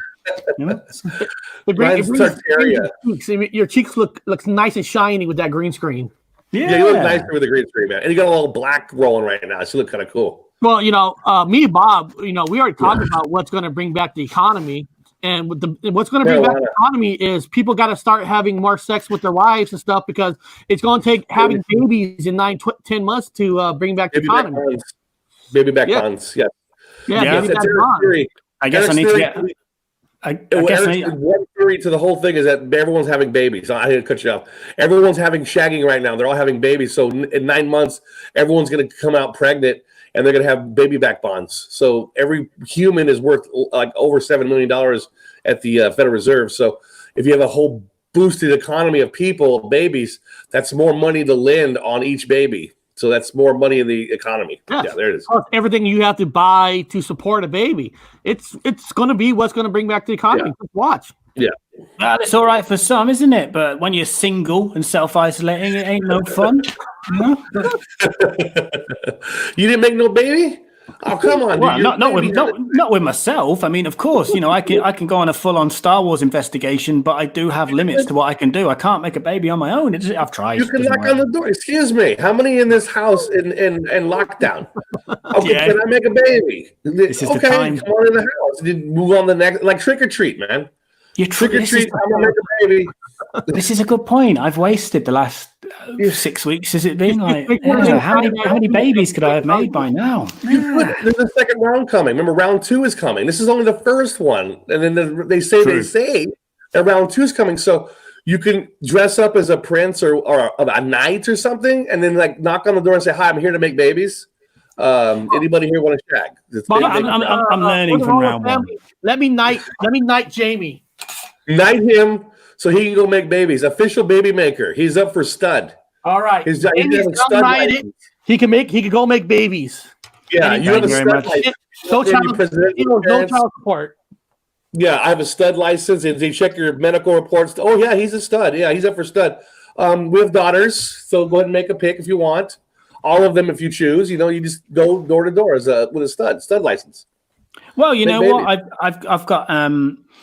I've got a lot more out of this than I expected. I thought I was coming on the show to chat to 2 cool dudes, two good guys on a great channel, but I've not just come away with some good times. I've come away with a mofoing knighthood. You got Yes, that. You know? yes. I need to change the name on the StreamYard to Sir Jamie Stangroom. Yeah, all right, Jamie. Sir Jamie. Yeah, man. Thank you, Spirit Sealed. Yeah. We're gonna take it away from that guy that plays the piano and the glasses. What's his name? Rocket Man guy. What's his name? Oh, Elton John. Yeah, he's done, man. He's out. I'm gonna go on his back. Give me your fucking knighthood, dude. Give it back. Here, give it back. Get out of here. Go on, get. Rocket Man him out of here, and yeah, you take him out, dude. They got a whole new freaking set of knights. They all got stud licenses. That's their job, is to go in and campaign. They're gonna loot and take booty and all that good stuff. That's their jobs. These town. I know you got to leave in a couple of minutes. What do you got coming up on your channel soon? Good question. I need a plan. Actually, you know what? I'm going to this week and probably into next week as well. I'm glad you guys talked to me about the Empire Strikes Door, the Stormtrooper documentary, because I put 3 years into that and spent some money on it, money that I didn't necessarily have, and it was a real kind of passion project, but I kind of wanted more from it. It's got 20,000 views, which I know is good, but I feel like it would be enjoyed by more than that. So like you've kind of I've sort of been thinking about revisiting it a little bit and sort of going into the making of it a bit more and releasing some unseen clips, if you like. You guys have helped me sort of reinforce that reinvigoration. So I'm probably going to do some Empire Strikes Door themed videos. And to be honest, I have some more location videos because I'm a freelancer, and one of my freelance jobs meant I traveled quite a lot up until a year ago. And I filmed loads of stuff, some of which I've released, like Stranger Things in Atlanta, for example, Breaking Bad in Albuquerque. But I also, when I was in other countries, like in Korea, for example, I did some Marvel locations, found the real places which they use for the film. So I've got a few of those I need to edit, but I do need to start doing some more Star Wars interviews because I've run out. Yeah. I've run out. I need some fresh. I like your last video of the Turkish Star Wars on how they made their own Star Wars movie, and they stole clips from the actual Star Wars movie. Amazing. Star Wars. You all need to go and see Turkish Star Wars. It's on YouTube. You can find different kind of varying qualities, if you like, of it. But they were making this. The English translation is The Man Who Saved the World, I think, and the director. It was a big sci-fi film, and the storyline, it is. There are similar beats and elements to Star Wars, but really, when they say Turkish Star Wars, it is because, like you said, they literally stole footage. So they built all these sets, like spaceships and what have you, and there was a freak storm that destroyed the sets, and they didn't have the budget or the time to go and remake these sets, so they just stole footage from Star Wars, and it's so shameless. Like it's not even discreet. I just put that episode in the chat, guys. This is the episode. You got to click on it. It's kind of cool. it's like how do they not think they're gonna get busted by Disney or something? Because Disney wants every penny of your dollar. And that's the weird thing. Like I was really trying to investigate whether they were ever sued or had any kind of pressure put on them, but it seems like they weren't. Seems like they've never had any pressure from Disney. Although an American guy called Ed Glazer, he got hold of the only print of this film and took it on like a cinema tour. He restored it and took it on a cinema tour. But I know he wasn't allowed to charge tickets. He wasn't allowed to charge people to get in. So I'm guessing that was a Disney Lucasfilm thing. You can do this as a fan thing, but you can't make a profit. Yes. And Jake Grunberg just asked, drop a link. This is the link, Jake, right here. This is the link to the Turkish Star Wars. You got to watch it. It's only 5 minutes, less than 5 minutes. It's an awesome watch. Yeah. But after that, go and find the full Turkish Star Wars film. We've got time to kill at the moment. It's the trippiest trip you'll have without taking drugs. Honestly, it's. Man, we should do a commentary on that one day in the future. You should. We should do that. Well, just to throw it out there, the Mandela effect community, the flat earth, whatever the community we have in the cyber, everyone's alternative community. a lot of based off my observations of anthropology, there are a lot of nerds, including myself. That's a proud word. That's a proud badge to have, by the way. A lot of nerds. I'm saying we're talking the audience. You get these people, especially with the Mandela effect. They know their magazines back and fucking forth. I know my Too Much Coffee Man. I know my fucking other comic books back and forth. That's why they have the effect. Because hey, it's changed. What the fuck? People that know the Bible. It's changed, man. What the fuck? So a lot of people they're just nerds. And so you're a very popular person amongst this audience. Oh. You need to like put a little effort in there, and then there is an audience for you, man. You can even put, if you think you're Mandela affected, you're welcome here too, and you guys are all welcome. You guys are welcome because we have a big nerd audience. A lot of guys play Dungeons and Dragons. I was doing a lot of people with the Mandela effect. I said, let me ask you a question. Outside of all these questions of Mandela effect, did you ever play Dungeons and Dragons? Well, yeah, that's kind of weird you would ask that. Okay, another one. I had a list. I was like getting yeses all the way fucking down. I was like, how many of you have not played? How many of you collect comic books? Well, yes. How many of you go to yes?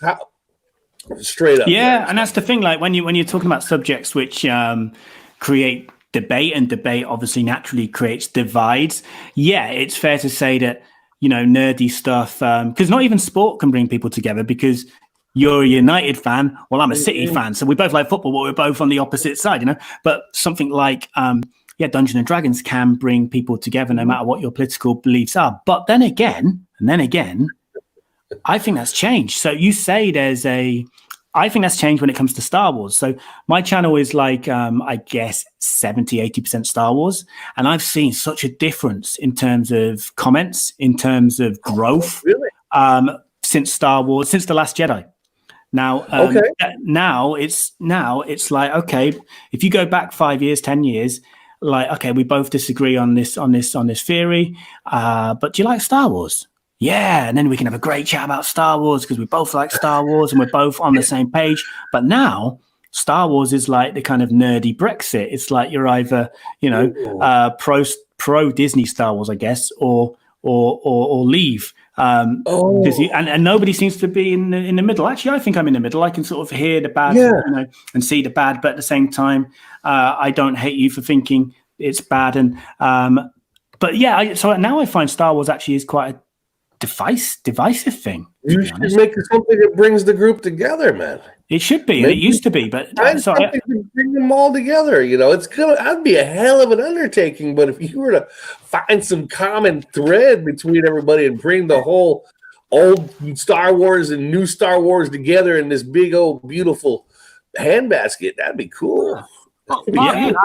I always said it that Star Wars is meant to be fun. There's no reason to be angry or have a divide. They're all great movies. When you and I saw the prequels, we thought they were fine. Yes, didn't rhyme with the originals.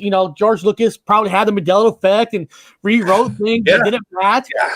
But overall, they're still above average sci-fi movies. I still watch. Okay, it's still good to me. I don't care. I mean, I'm a stoner, man. Everything's cool to us. So fuck, I watch the shit out of them. I buy pizza.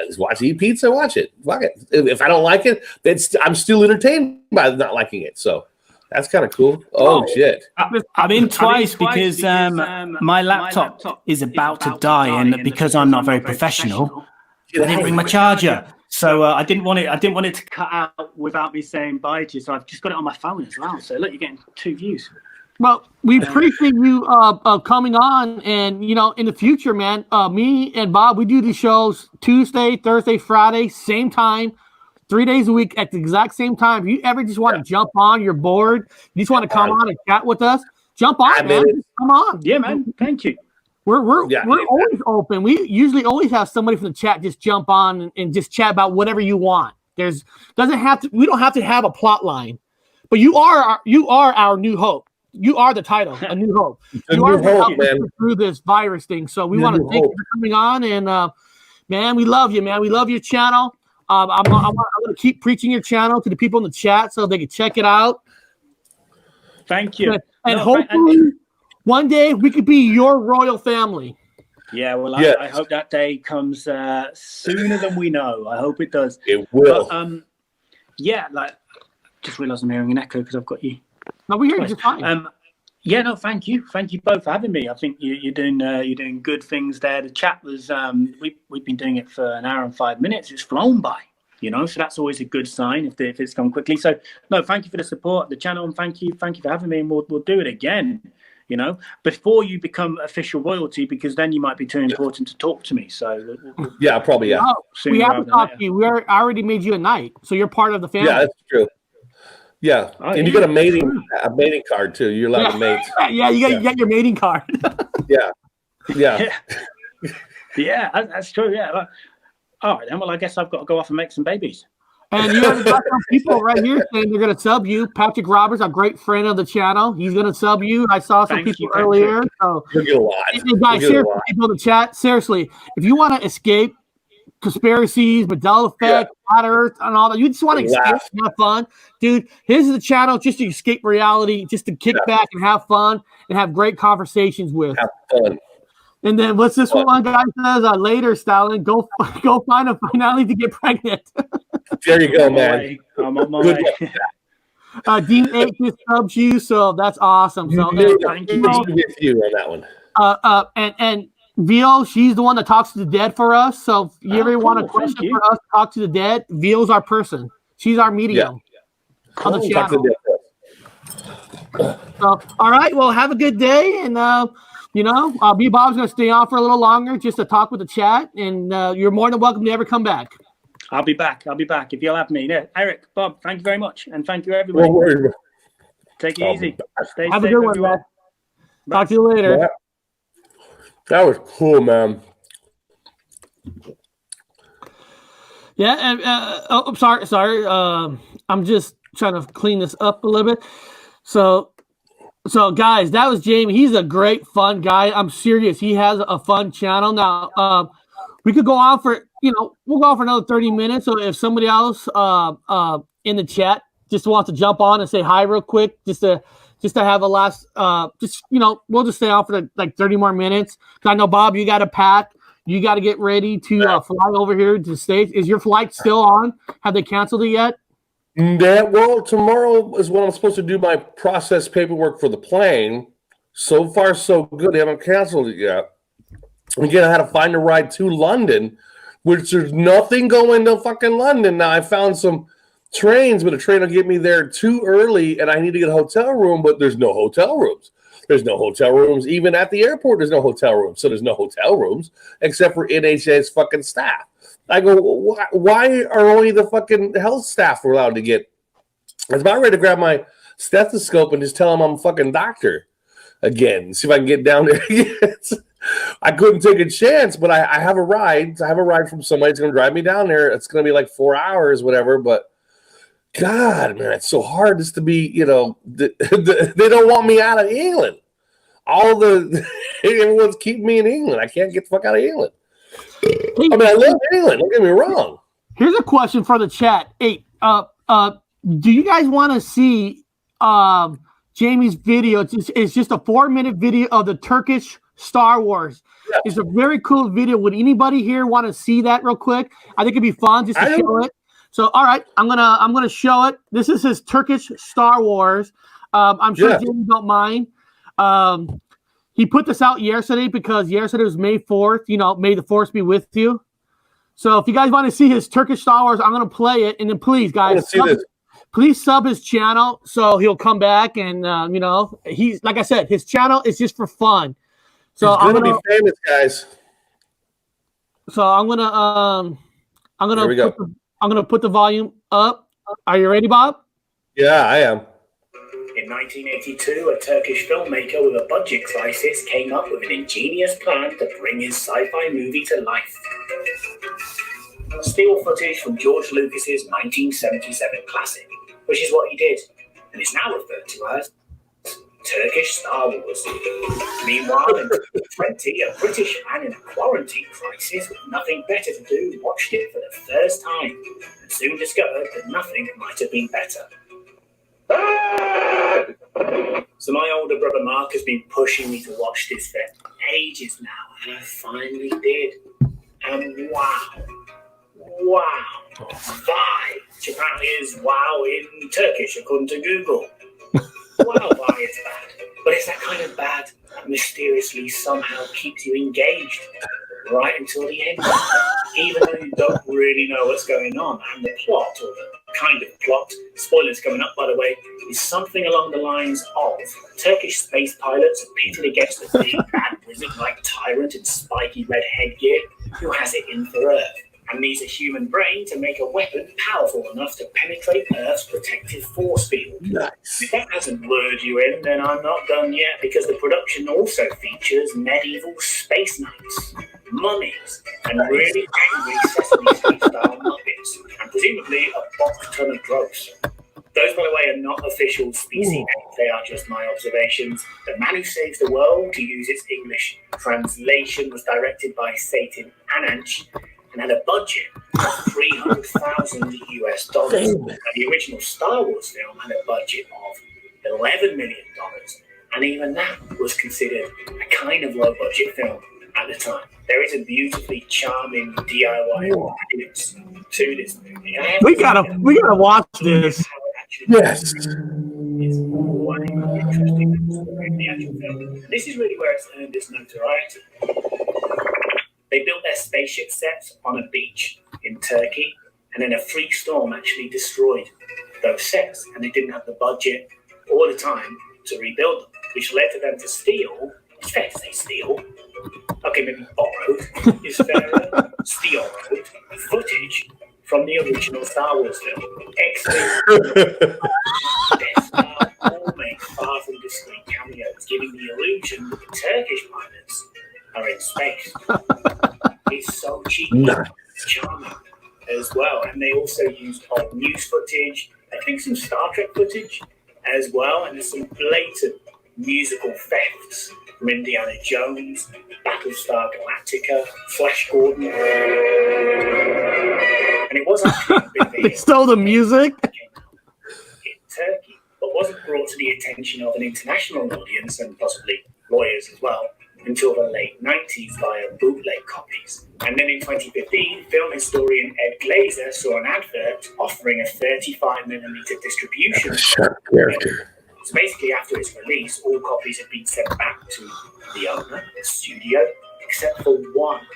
One Turkish projectionist had this copy that he felt was way too damaged. There was no point sending it back, so he never sent it back. Ed Glazer got hold of it and restored it, and then actually took it on a little bit of a cinema tour. It came to the UK here back in. We gotta watch this.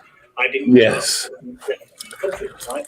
But as far as I know, if memory serves, they weren't charging a fee for the tickets. It was a free event, which is probably something to do with potential legal implications if they were to make a profit from the film. That includes borrowed footage. I'm going to link to a video that Ed Glazer actually narrated. It's only 8 minutes long. It'll be in the description. It's got a bit more detail about this strange story behind this strange film. And the full film is on YouTube. You can find it. Varying qualities, of course. Oh, it's on YouTube. Wherever you are in the world, it's quite possible. Oh, see this. Situation as well. This is a trippy yet clean way of killing some time. Have you seen Turkish Star Wars? Let me know in the comments if so.